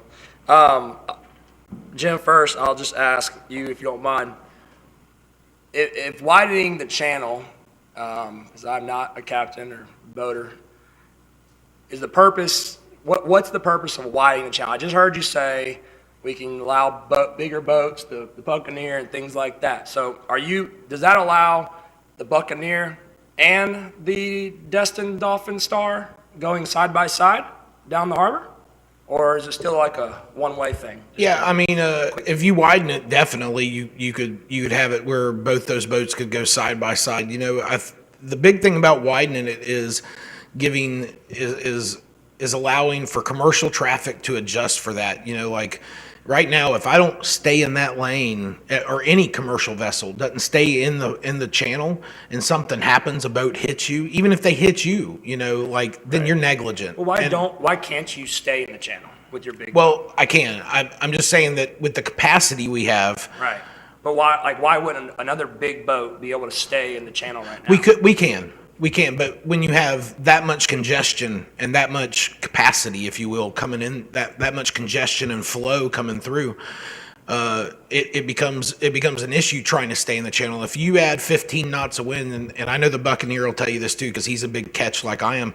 There's times in the summertime, I'm coming through the harbor, and on a south wind, I'm having to crab my boat 15, 20 degrees, and I'm actually going down the harbor in a crab because these smaller boats have to operate at a lower speed. Bigger boats like me can operate 5-6 knots at idle because we're longer, so the way the weight comes. So it actually becomes a challenge for us to stay in that channel and having to crab and not have a pathway or a wider view, because they see that video and they're like, hey, you need to stay in the channel and blah, blah, blah. So they're legal. You know what I mean? Like you can't get mad at the pontoon boat because he's putting there in the middle of the channel, because that's where he's supposed to be. It becomes difficult in a confined situation for us. Okay. So just some thoughts on the study. You know, first of all, I think the executive summary, when you open it up with This was in response to public concerns regarding safety issues related to Destin vessel congestion. The City of Destin enacted a moratorium on livery vessel permitting and commissioned a carrying capacity study. So that right there told me that we have a livery vessel moratorium, let's do a study. Okay, let's do a study. It says the capacity study has two purposes: determine the existing carrying capacity. If the court could answer, what is carrying capacity? Is there a definition for carrying capacity? How could we, and they might say it somewhere, but how do we describe carrying capacity? Sure. So there's a whole wealth of or set of literature and different agencies that have developed methods on determining the carrying capacities, and this Not methods, but what does carrying capacity mean? So the carrying capacity. The amount of vessels, the amount of traffic, the amount of what is So it? we look at it we looked at it in three. Sorry, I didn't mean to cut you off. No, it's okay. We look at it in three different components, which was the spatial carrying capacity, for example, Right. is the number of vessels that safely operate and recreate on a specific water surface at a given time. So the number of vessels on the water surface, Yeah. and then the social carrying and the facility carrying capacity. Okay, and then the second purpose was to formulate management recommendations to support strategic objectives for the Destin Harbor and the surrounding waterways. I might have missed it, but was there any recommendation about all the vessels that just anchor up in the middle of the harbor and what to do about all of those? Like overnight for multiple days at a time?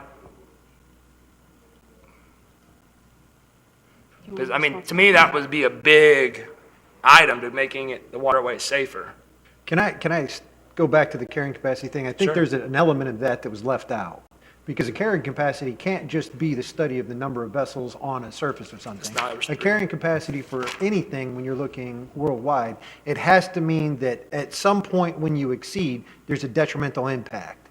So I think when we're just saying that the carrying capacity is strictly the number of vessels on the water system, we have to understand that there's a point where once you exceed that number, there's a detrimental impact in some way, shape, or form, whether it's safety issues, death, whatever is going on, environmental. But I think that definition given isn't a complete answer for what a carrying capacity study or a carrying capacity definition Shall we would have be. someone from the Corps that would like to answer that question? Yeah, I'm your fifth person from the Corps talking now.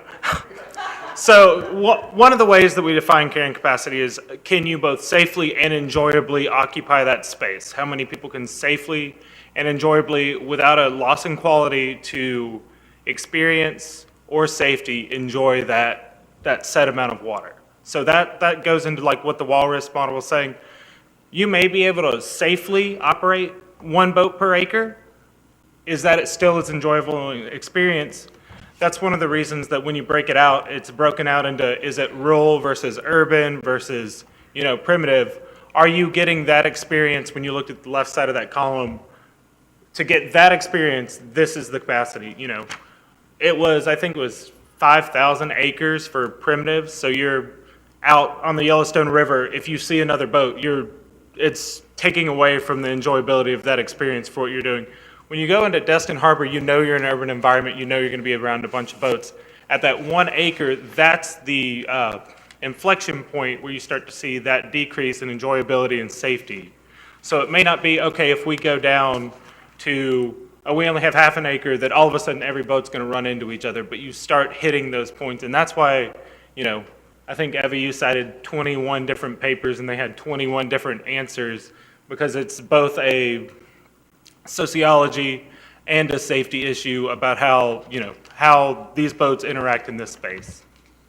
And to your second question, I believe it is federal and state law that dictates where no moorage can be allowed.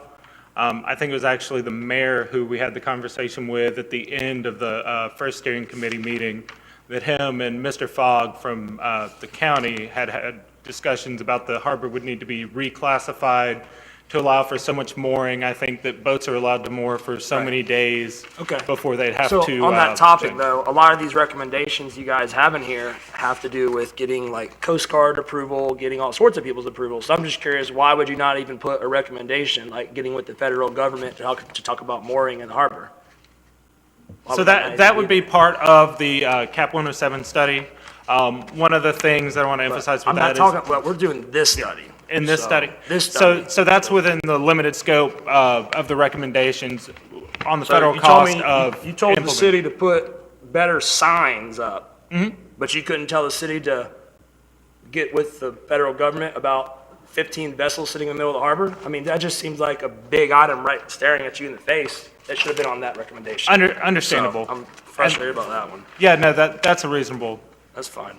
But with that, like any of the channel marker changes, that would be coordinated through. Correct. Mr. Fogg and the Right. Coast Guard. So did we study all of the residential docks? Were they included in the count, all the residential docks on the south side of the harbor and docks to the east after a certain point? Did we study all of those docks and vessels and everything?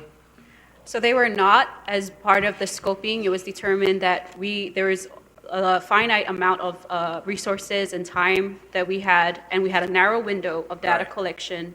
So we went with what we Right. could access. So we studied Crab Island. Like, what was the purpose of that?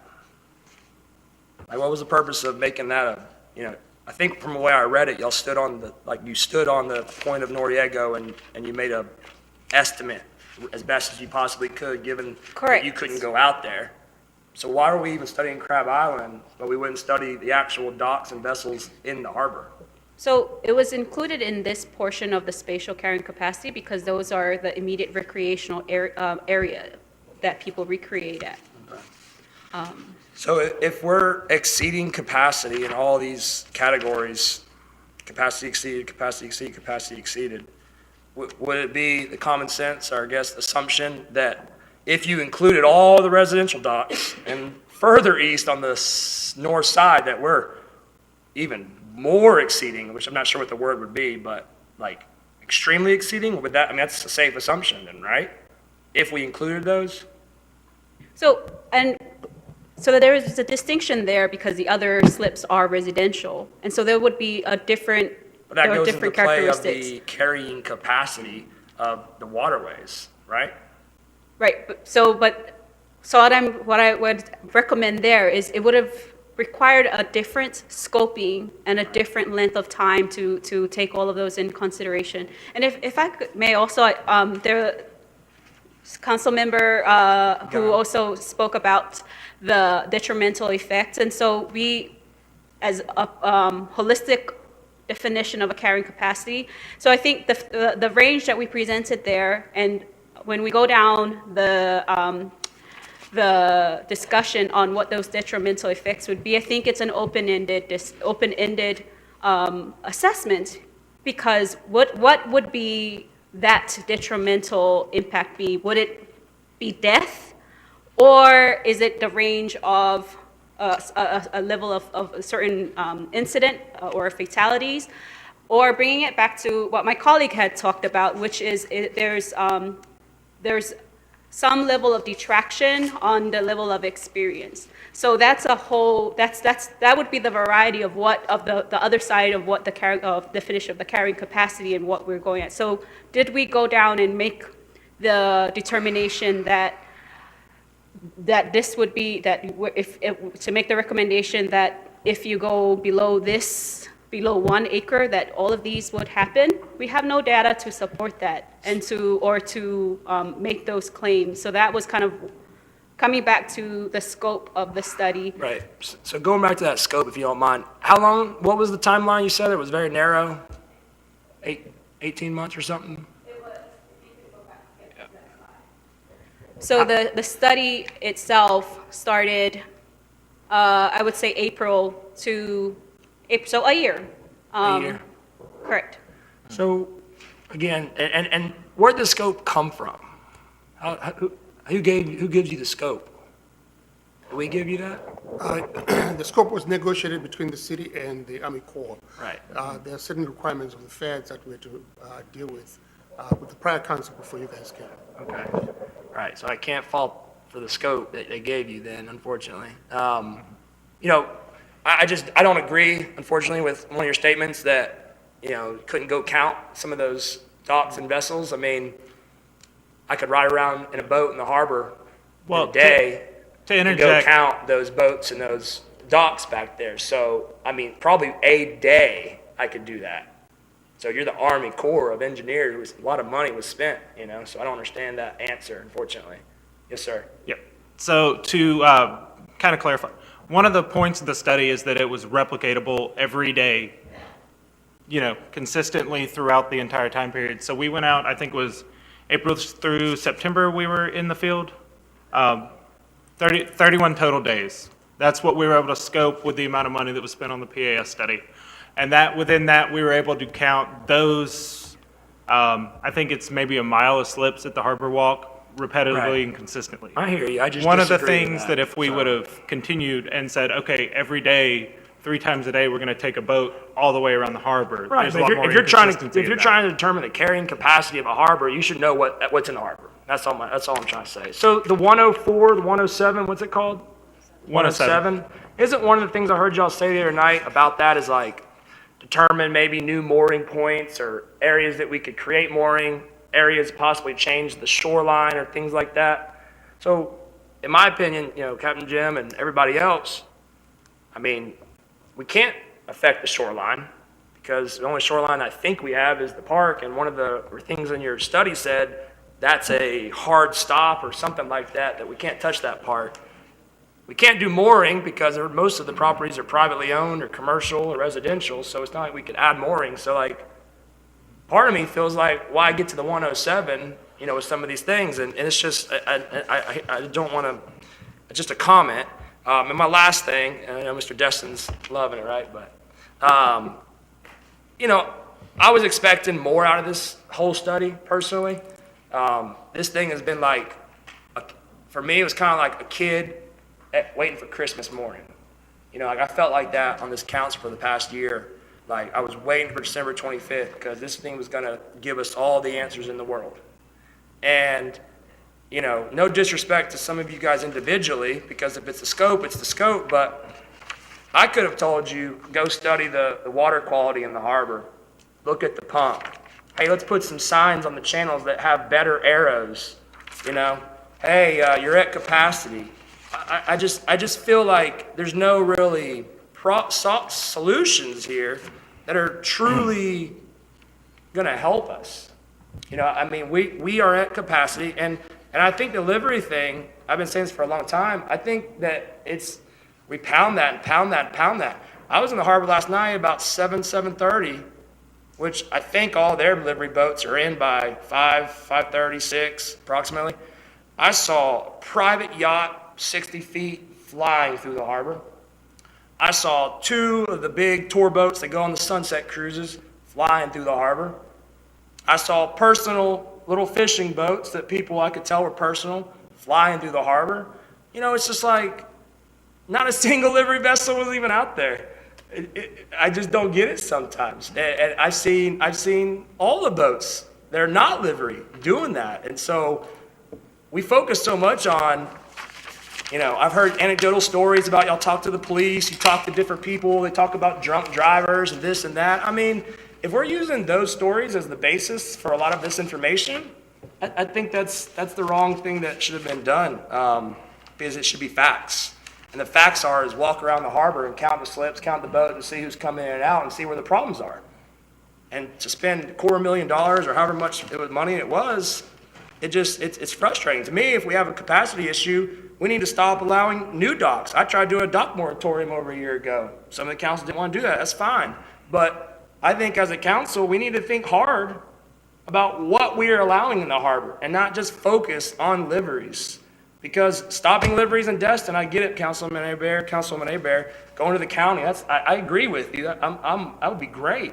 But what's to stop the next sailboat to come into the harbor and the next, you know, tour boat? there's so much more in our harbor that I think we really need to think about that before we're just talking about one little industry as a moratorium. I mean, would the channel being wider help a little bit? Sure, but I saw boats, big and small, last night going from one end to the other. You know, Well, with safely. all due respect, they made it very clear that the Liberty vessel outnumbers all the other Oh, vessels I agree, combined. there's a lot of them. So when you're Yeah. saying one little portion, it's not one One little industry. portion, it's the majority. It's Right, the- and I'm fine with saying no more. I mean, we talked to most of these owners, and they're okay with that too. I'm not against that, but I feel like, as I said in the executive summary on page 1, specifically spells out livery vessels. You know, and it's just always, that's like our focus. When you focus on one thing sometimes, that's all you see and think about. You forget the bigger picture sometimes. And I want to make sure that we as a council, at the council meeting eventually, we keep that in mind because, you know, we got to go talk to the Coast Guard about a sign, got to go talk to the federal government about that, got to go talk to that agency about that, the county about that. And it's just, okay, so how do we make our water safer? Let's do another study for $10 million. Federal government might pay half of it if the Congress is even going to approve it. And every year the Congress changes their budget cycle, so it could run out and then it could not even happen. Let's do another study. Hate studies, so. Yes, sir. Well, Thanks. That's all I got right now. in defense of the Corps, and in all due respect, before you got to the meeting, we asked that very question. This study reminds me of our comp plan that is the umbrella over the detail of the regulations, and they testified, and we all agreed that we're going to have to do some more studies to get to bore down to the details that you asked for and that I asked for earlier in the meeting on how do we actually address the questions on the moratorium and on Yeah, slips and on. And that's fine. And we're going to get there, and. How do I get in line to be that contractor? I'm sorry? How do I get in line to be the contractor that gets to bid on those studies? Resign your position on the council, and you can do it. All right.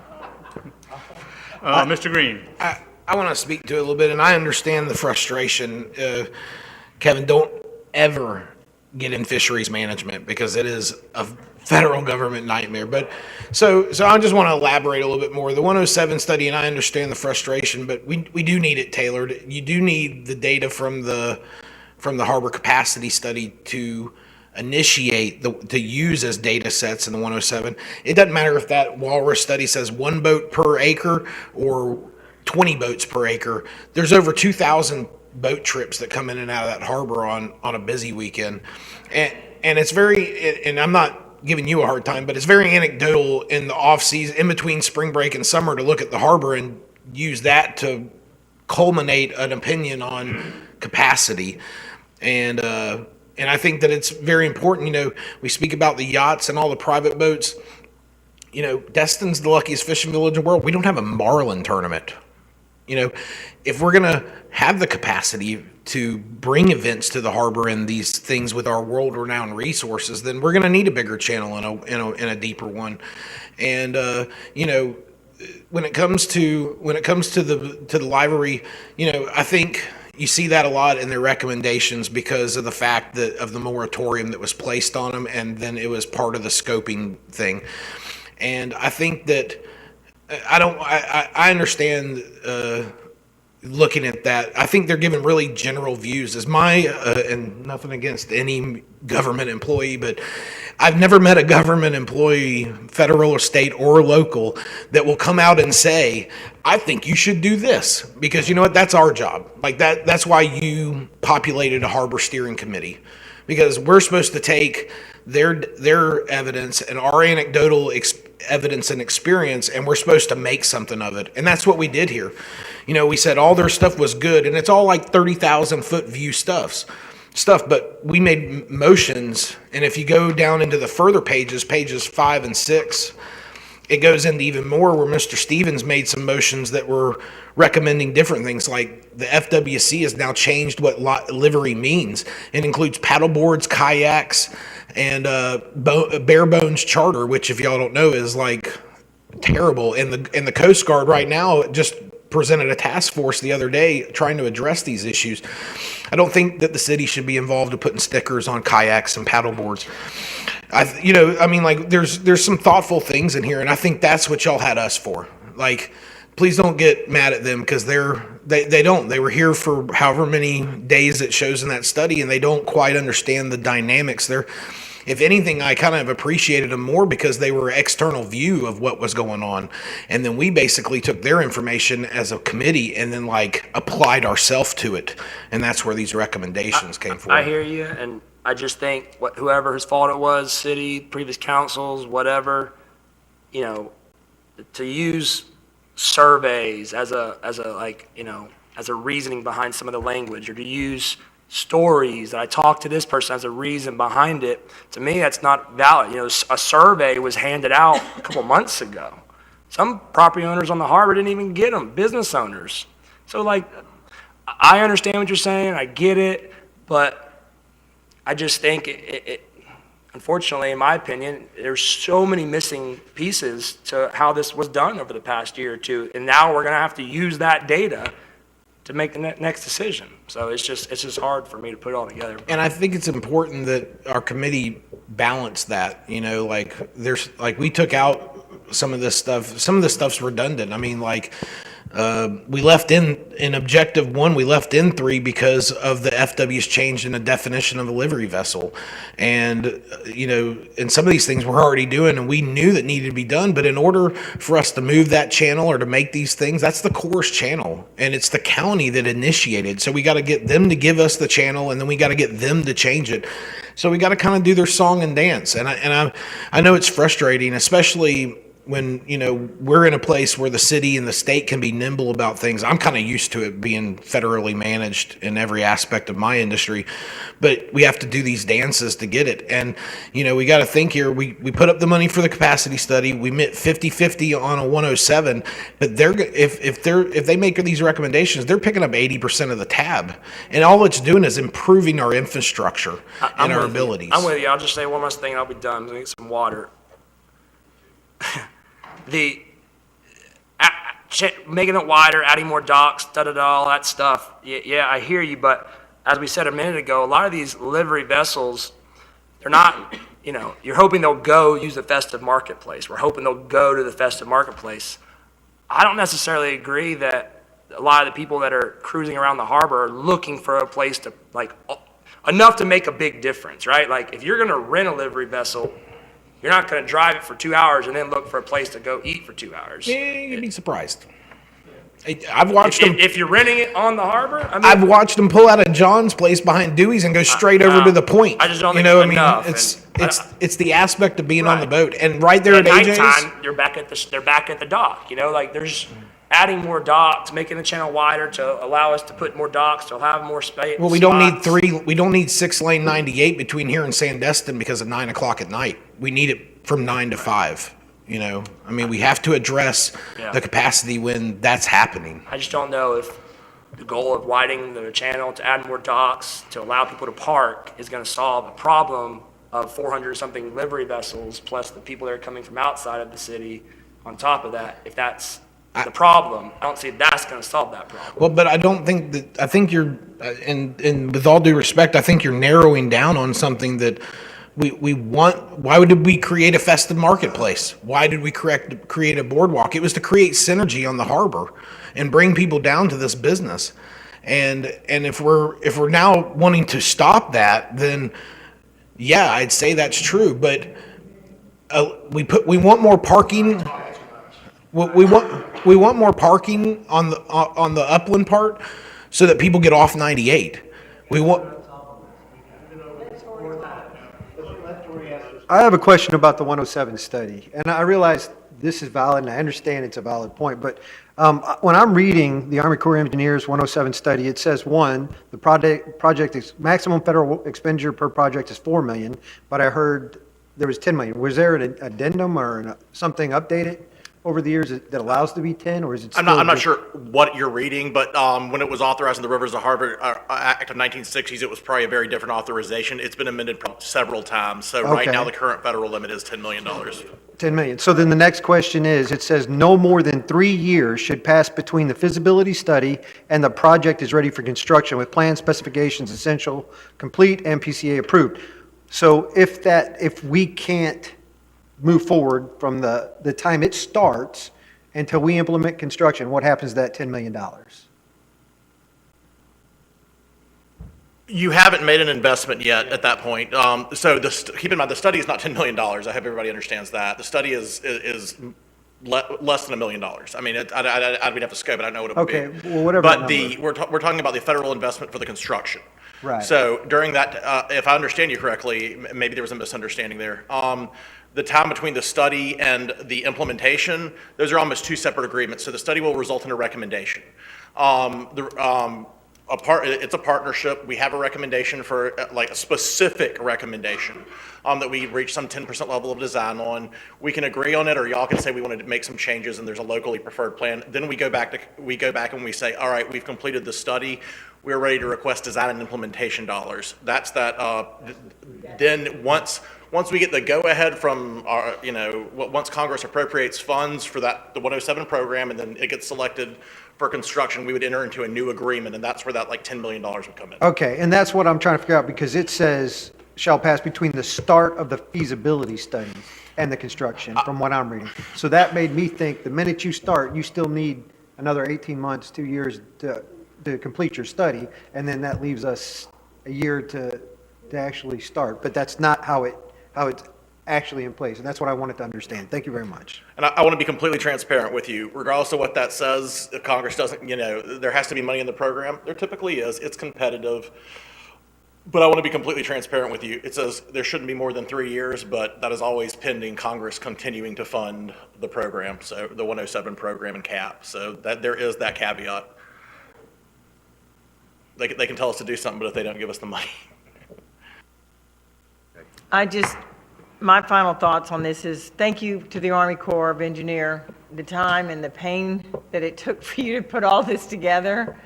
I know that nobody's happy. Everybody has their own mindset of what they thought it should be. I was in the Navy 20 years. I know how the government works. I know exactly how hard you work and how little you make, okay? So thank you for what you do. And Captain, thank you for your team putting together the recommendations that you did for us. I think they're all very sound. You took that overview that they gave us and gave us something that is easy to work with as a team up here when we come into City Council. I know this was not easy. I know we'll never please everybody, but I do think some of the ideas that you've given us should make this something we can work with. We can help our businesses, we can help our citizens, we can help our visitors, and our businesses can continue to thrive if we can do what's best for everybody. And some of your recommendations are definitely in that right spirit of things. So thank you, and thank you to the Army Corps. Okay. No, go ahead. I just wanted to say, there was only one more recommendation that we had on there, and that was that the committee wanted to, if the city council decides to move forward, we would like to be a part of it. I think that it has a really good demographic, and everybody showed a lot of heart putting it together, and thank you for the kind words. Sorry to interrupt. I'll quit talking. That's okay. Thanks. My final thoughts, real simple. There's 2 questions in the survey that we should focus on. Question number 18, it says, are there any locations in the Destin Harbor or surrounding waterways where you feel unsafe because of other boats' watercraft? The majority of the respondents said yes.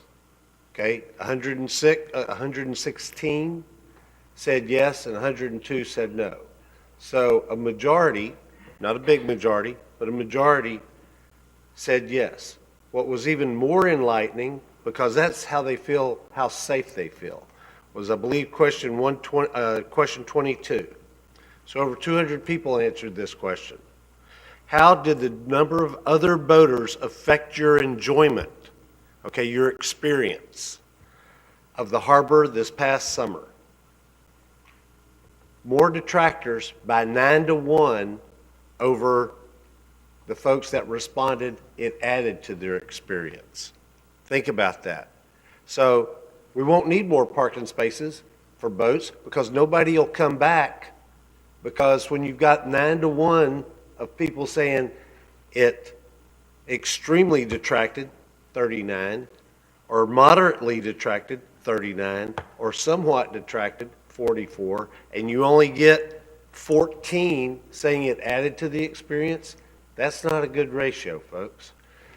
the way ahead, this is a workshop. We're not going to decide anything here tonight, and we can go back and forth on some of the recommendations, but what I would like to see is a couple of things. Number one, for the committee to prioritize, and the staff, our staff, to prioritize these recommendations. Recommendations, I think we agree with most of them. There's one that obviously a couple of us, maybe more than a couple, have a problem with, and we need to go back and maybe rework. But there's some low-hanging fruit here. Extending the committee, that's real simple. We could do that at the next meeting. You know, the signage, the one I would like to see first in the priority, me personally, not everybody up here, is the 107 study, only because that has the longest lead time.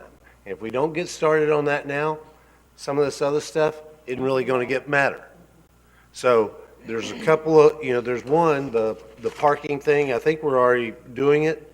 The incorporate more water quality, I can tell you, in my other job, one of my other jobs, he met with the Choctawhatchee Basin Alliance Executive Director and Board Chair, and we're trying to help them to increase that and help them get to be a estuary monitor or whatever, like the $24 million that we got for the folks over in Pensacola. So there are a lot of different things, but there's some low-hanging fruit. You know, if Teresa wants to take up the charge, somebody needs to take it up, of going to the county, or at least engaging the county and saying, here's kind of what we'd like to see. We'd like to see a moratorium. We'd see, you know, the national seashore stuff, yeah, that's nice to have, but there are a couple of things that we got to have. And I'd like to see a prioritization from the committee, the Corps, and our staff brought back to us, maybe not the next meeting, but at least the meeting after that, and say, here's the road ahead based on all the committee's recommendations.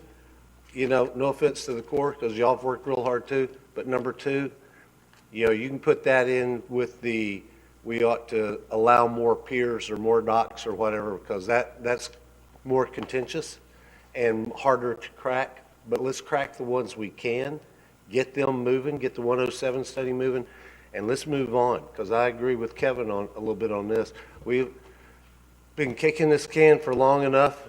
These folks deserve an answer, or at least a picture of where we think we're going, and y'all are the folks that can help us do that. So if you would please help us do that, I would sincerely appreciate it. Thank you. And I think that would probably be a consensus of those of us here tonight. On another note, though, I think the mayor has been patiently listening to this all for 2.5 hours now, or whatever it is. And are you there, Mayor? And do you have some comments? I am. Thank you. Can you guys hear me? Can you guys hear me? Yeah, we can hear you. Yes. All right, great. So I just wanted to add, I just sat down with the superintendent for the Gulf Island Shore and his deputy superintendent. So as probably most of you are aware, they're changing up the rules in 2024. And so just to kind of let you guys know, I haven't been fully briefed on everything, but the idea of, I believe it's A3 of a pre-existing appropriate city action plan to leverage and promote the shuttling of visitors. I believe that's going to be a strict no-go when it comes to the National Park Service of a shuttling service where it is a defined business drop-off within the park, whereas a livery vessel could potentially go anywhere. But obviously most of them go there. It basically breaks down, and I can have Ray send this out to everyone. There's a necessary column and an appropriate column. You just have to hit one of the 4 necessary highlights, basically accomplishing one or the more of why is this service important for this park. And the appropriate, you have to abide by all of the following. And it's a lot of policy, safety, resource management, and things of that nature. And then just kind of seeing their slight first crack at the 2024 permits based on the 2023 permit holders. We're about at a 20% compliant rate, and it seems that the livery vessels are the ones that can make it through.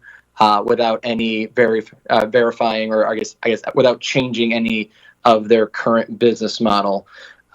So I just wanted to bring that to your guys' attention. The only other part that I got briefed on with that would be, they came up over the past several years to kind of come up with this list and how they're going to be moving forward. They're going to then put this out for a concessions contract, but the supervisor and the deputy and all the local folks will not be a part of that bid committee, if you will, on picking it. They will get it down kind of like what we're doing at the next council meeting, where that bid committee will most likely pick the top 2 or 3. The supervisor will have slight input, and then that bid committee will award the concessions to whoever based on that proposal. Locals can go out for it, and there are grant writer opportunities for them. But, doing a little bit of basic research, there seems to be about 2 companies that create the lion's share of these concessions for the National Park Service. So just for people's consumption who are listening, for anyone on the council who hasn't been diving into it, I just got brought up to speed a little bit on that, but just to bring up some of the potential issues of working with the county and the Park Service to kind of guide where it goes. It seems like they've already made up their mind on the rules. And as far as who they're picking going forward is most likely at, I'm assuming, a DC level, with minimal input from our local supervisor. So everything else, I couldn't agree more. Let's grab the low-hanging fruit. I wish this had a little bit more punch behind the study, but we're at where we're at, and all we can do is use what we have and move forward with our committee and the council here. So I appreciate everyone's thoughts and questions. You definitely completed all my list here and more. And so that was the only thing that I didn't hear much about. Other than that, I have Alex Fogg probably coming to the first meeting in June. I know that's budget season, so maybe we kick the can down further, but me and him are kind of working on the the mooring ball and the mooring harbor and what exactly that looks like, as well as some other titles that we could potentially go after, and the pros and cons and what it could potentially relieve, or if there's not any teeth still.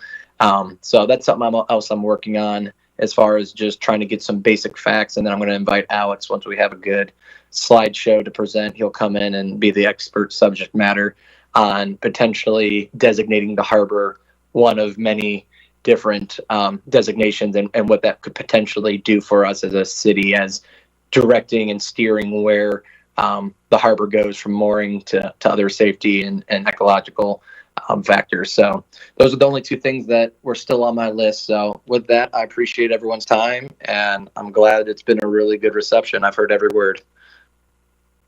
Thank you, Mayor. Mr. Bagby, you had one other comment? Just 2 quick things.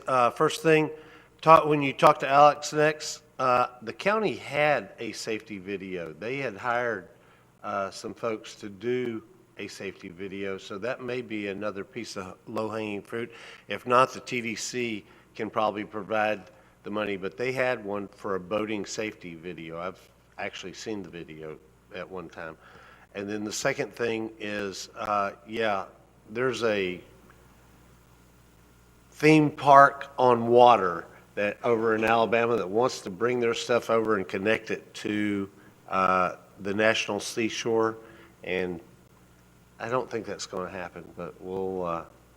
No, they laughed about that in our meeting. There's been 3 companies trying to bring back the bouncy houses. Yep. And they said absolutely not. That would never fit their criteria.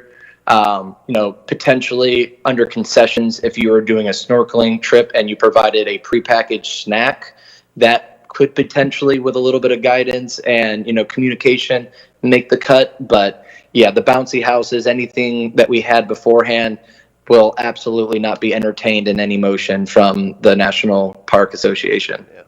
And they are meeting with my boss, I think, at the end of May.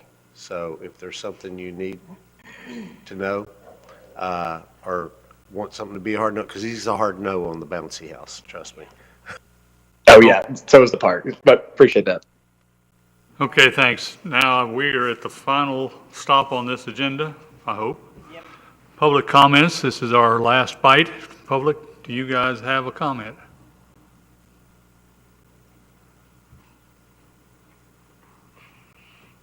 John Stevens, 4025 Indian Trail. If you guys are going to be pursuing the county about a potential moratorium, recommend you guys look at Walton County too, because we're getting livery operations from, is it Hogtown, over in that area too. As for the safety video you're talking about, I actually spearheaded that. If we do need to do any modifications to the original two, our coalition might need a little funding to help with that, because I think we're trying to budget. Okay, TDC, okay. But we should be starting filming for the last video, hopefully real soon. That's all I got.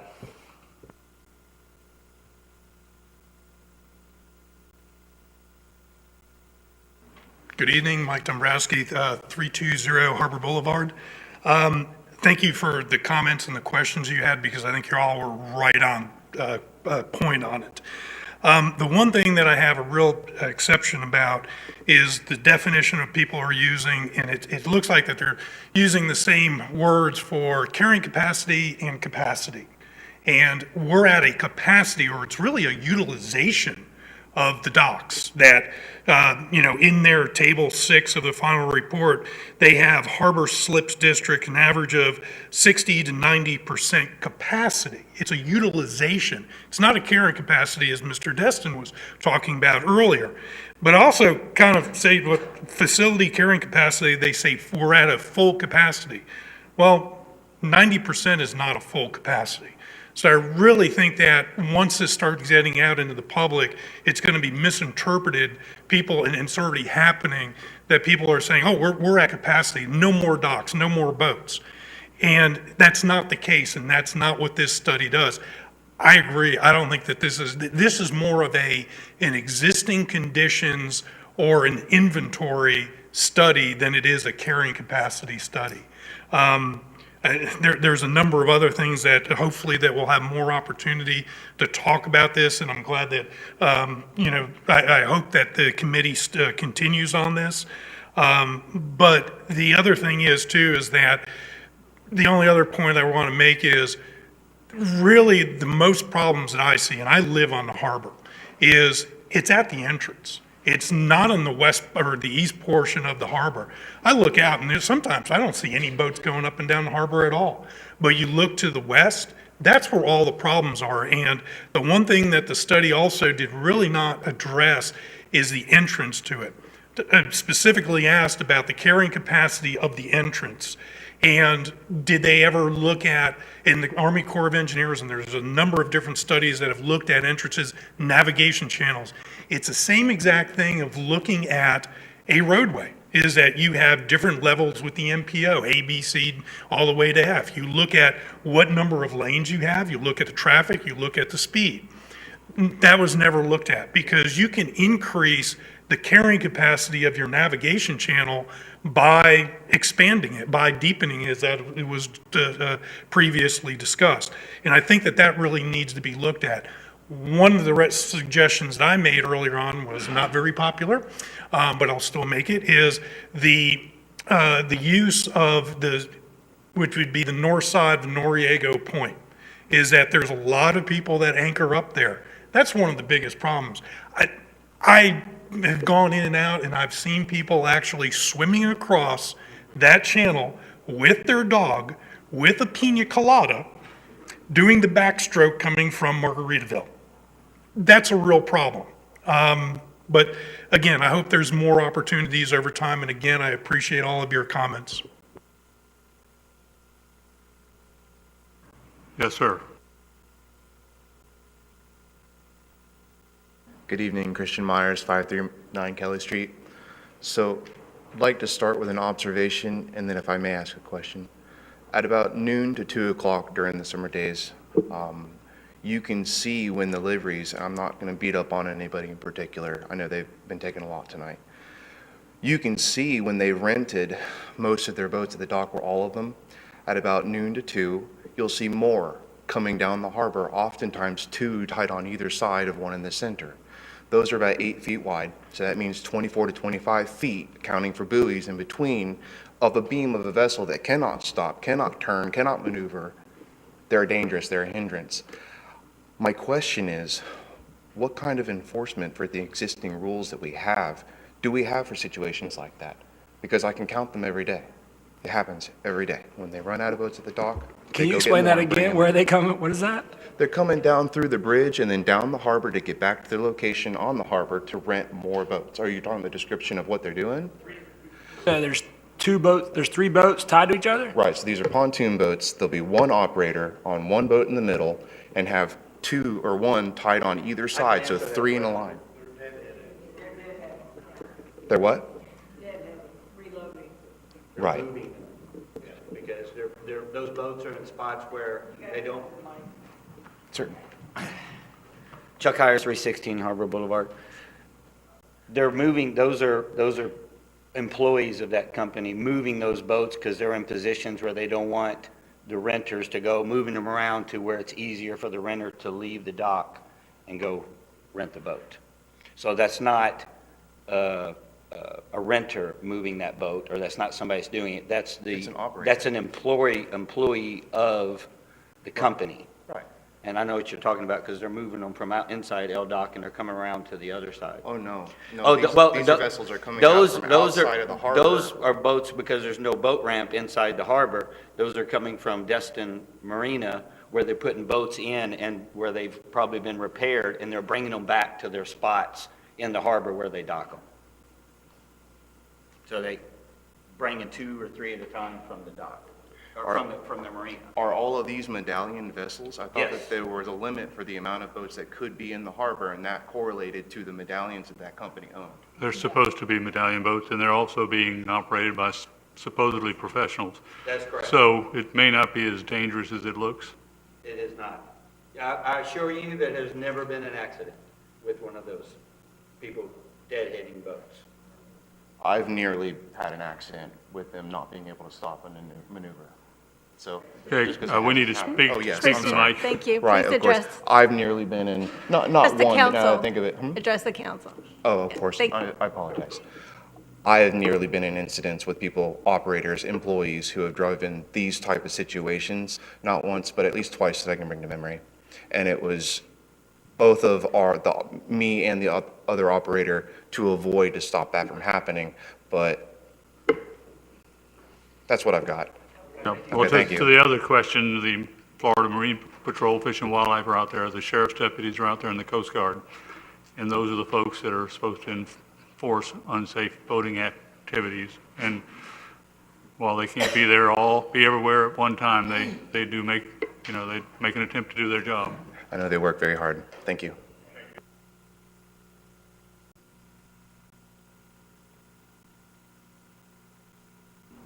Again, Chuck Hires, 316 Harbor Boulevard.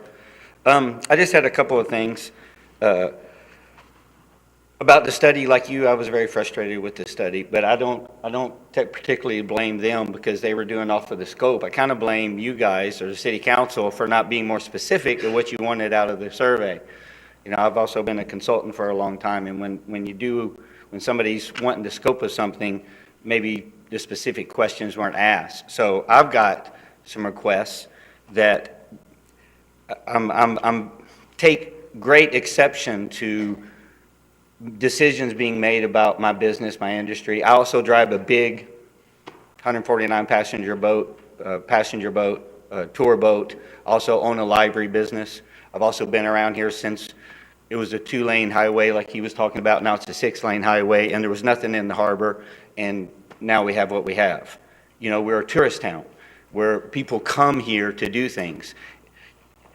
The survey you're talking about saying, people said perception 9-1, they're not going to come back. Perception is it's unsafe, it's this or that. Perception and assumptions, we can't make decisions on people's lives like that. We need facts and data. I can tell you everybody that comes, this perceptions. It's a survey of who. I don't know who was surveyed, and it's 100 people. I can tell you, I talk to every single person that comes off when I'm down at the dock off of a boat, and did they have a good time? 99 to 100% of them had the time of their life. When I'm doing the tour and they come off, they tell me this has been the best part of their vacation. I hear that nonstop. You know where you could look? You could look at the reviews of all these businesses, the fishing boats, the liveries, where there are thousands and thousands, tens of thousands of reviews, 5-star reviews saying how awesome Destin is, how awesome Crab Island is. So please, do not make decisions about my business and my livelihood, what I have built my whole life around. My grandparents have been here. I've been around for a long time, and you're sitting up here thinking, I'm going to knock your business down. I'm going to cut where you can grow, which you've already done, and now there are more boats in Fort Walton than way more than what's in Destin. Every one of those boats come over here. So instead of us being able to grow our business in a professional way, and I do agree, things need to be done. There was I can't remember, it was a long time ago. It was back when I had my blimpies back in the 90s. That there was a study done, and they were going to redo 98. They were getting rid of the power lines. We were going to have parking all the way down. It was a beautification. I thought that was the greatest idea in the world, make us a quaint little village. Never happened. Well, now we're dealing with the harbor. You know, we should be talking about this 107 study, which is awesome. Jim is 100% right. The way that pass is like having that 2-lane highway again. And if you don't understand how widening it does, the big boats, yes, they can go side by side, but they also got to go opposite of each other. And, you know, so that channel being in there is like widening that road up on 98 and people getting to move around better. It is 100% needed. And as far as the docks are concerned, and they only did a study, which, again, how you can do a study and not count every slip and every boat in the harbor and you can make decisions on it, you can't. But if you just took where they just did it from the yacht club, which is my property, all the way to the beginning of it, those docks have been built over decades, many, many decades, and everybody's done their own little thing. You want to improve it, let's use that money, get with every property owner, redo all of those docks so they're all flow together and the boats can come in and out, and you create those transient slips so those restaurants can still get business after we're done. Am I done? Oh, okay. Well, I'm sorry. You guys have been talking for 3 hours. I've been sitting here, and I took all of these notes, and I'm trying to summarize it. But my biggest thing is, please do not make decisions based on assumptions and perceptions of what people say, because that's not right. You make decisions based on facts. You want to talk about safety? That study, we need a study that says, all right, there's been 10 boat accidents and 2 people lost a finger, 1 person died. How much safety are you talking about? I'm literally out there every day, all day, driving big boats, driving little boats, talking to people in all of that traffic, and I've been doing it for a long time. Yes, there's a lot of traffic, and yes, it needs to flow better, but it's not near as unsafe as you guys are making it out to be. At my place, you talk about all the BUIs, and yes, Destin has more BUIs than anywhere else. We had one person in my business last year that rented a boat got a BUI. Most of those BUIs came from private individuals. You got to throw that into study. You can't say, oh, BUIs, it's livery. So please, just be fair across the board to the businesses, the tourists, and the citizens of Destin. That's all I ask. And we intend to, and you're going to have a lot more opportunities to get up here and talk to us. Yep, Oh, thank you. Yep, well, I mean, I've been around for a long time. I'm kind of a quiet person.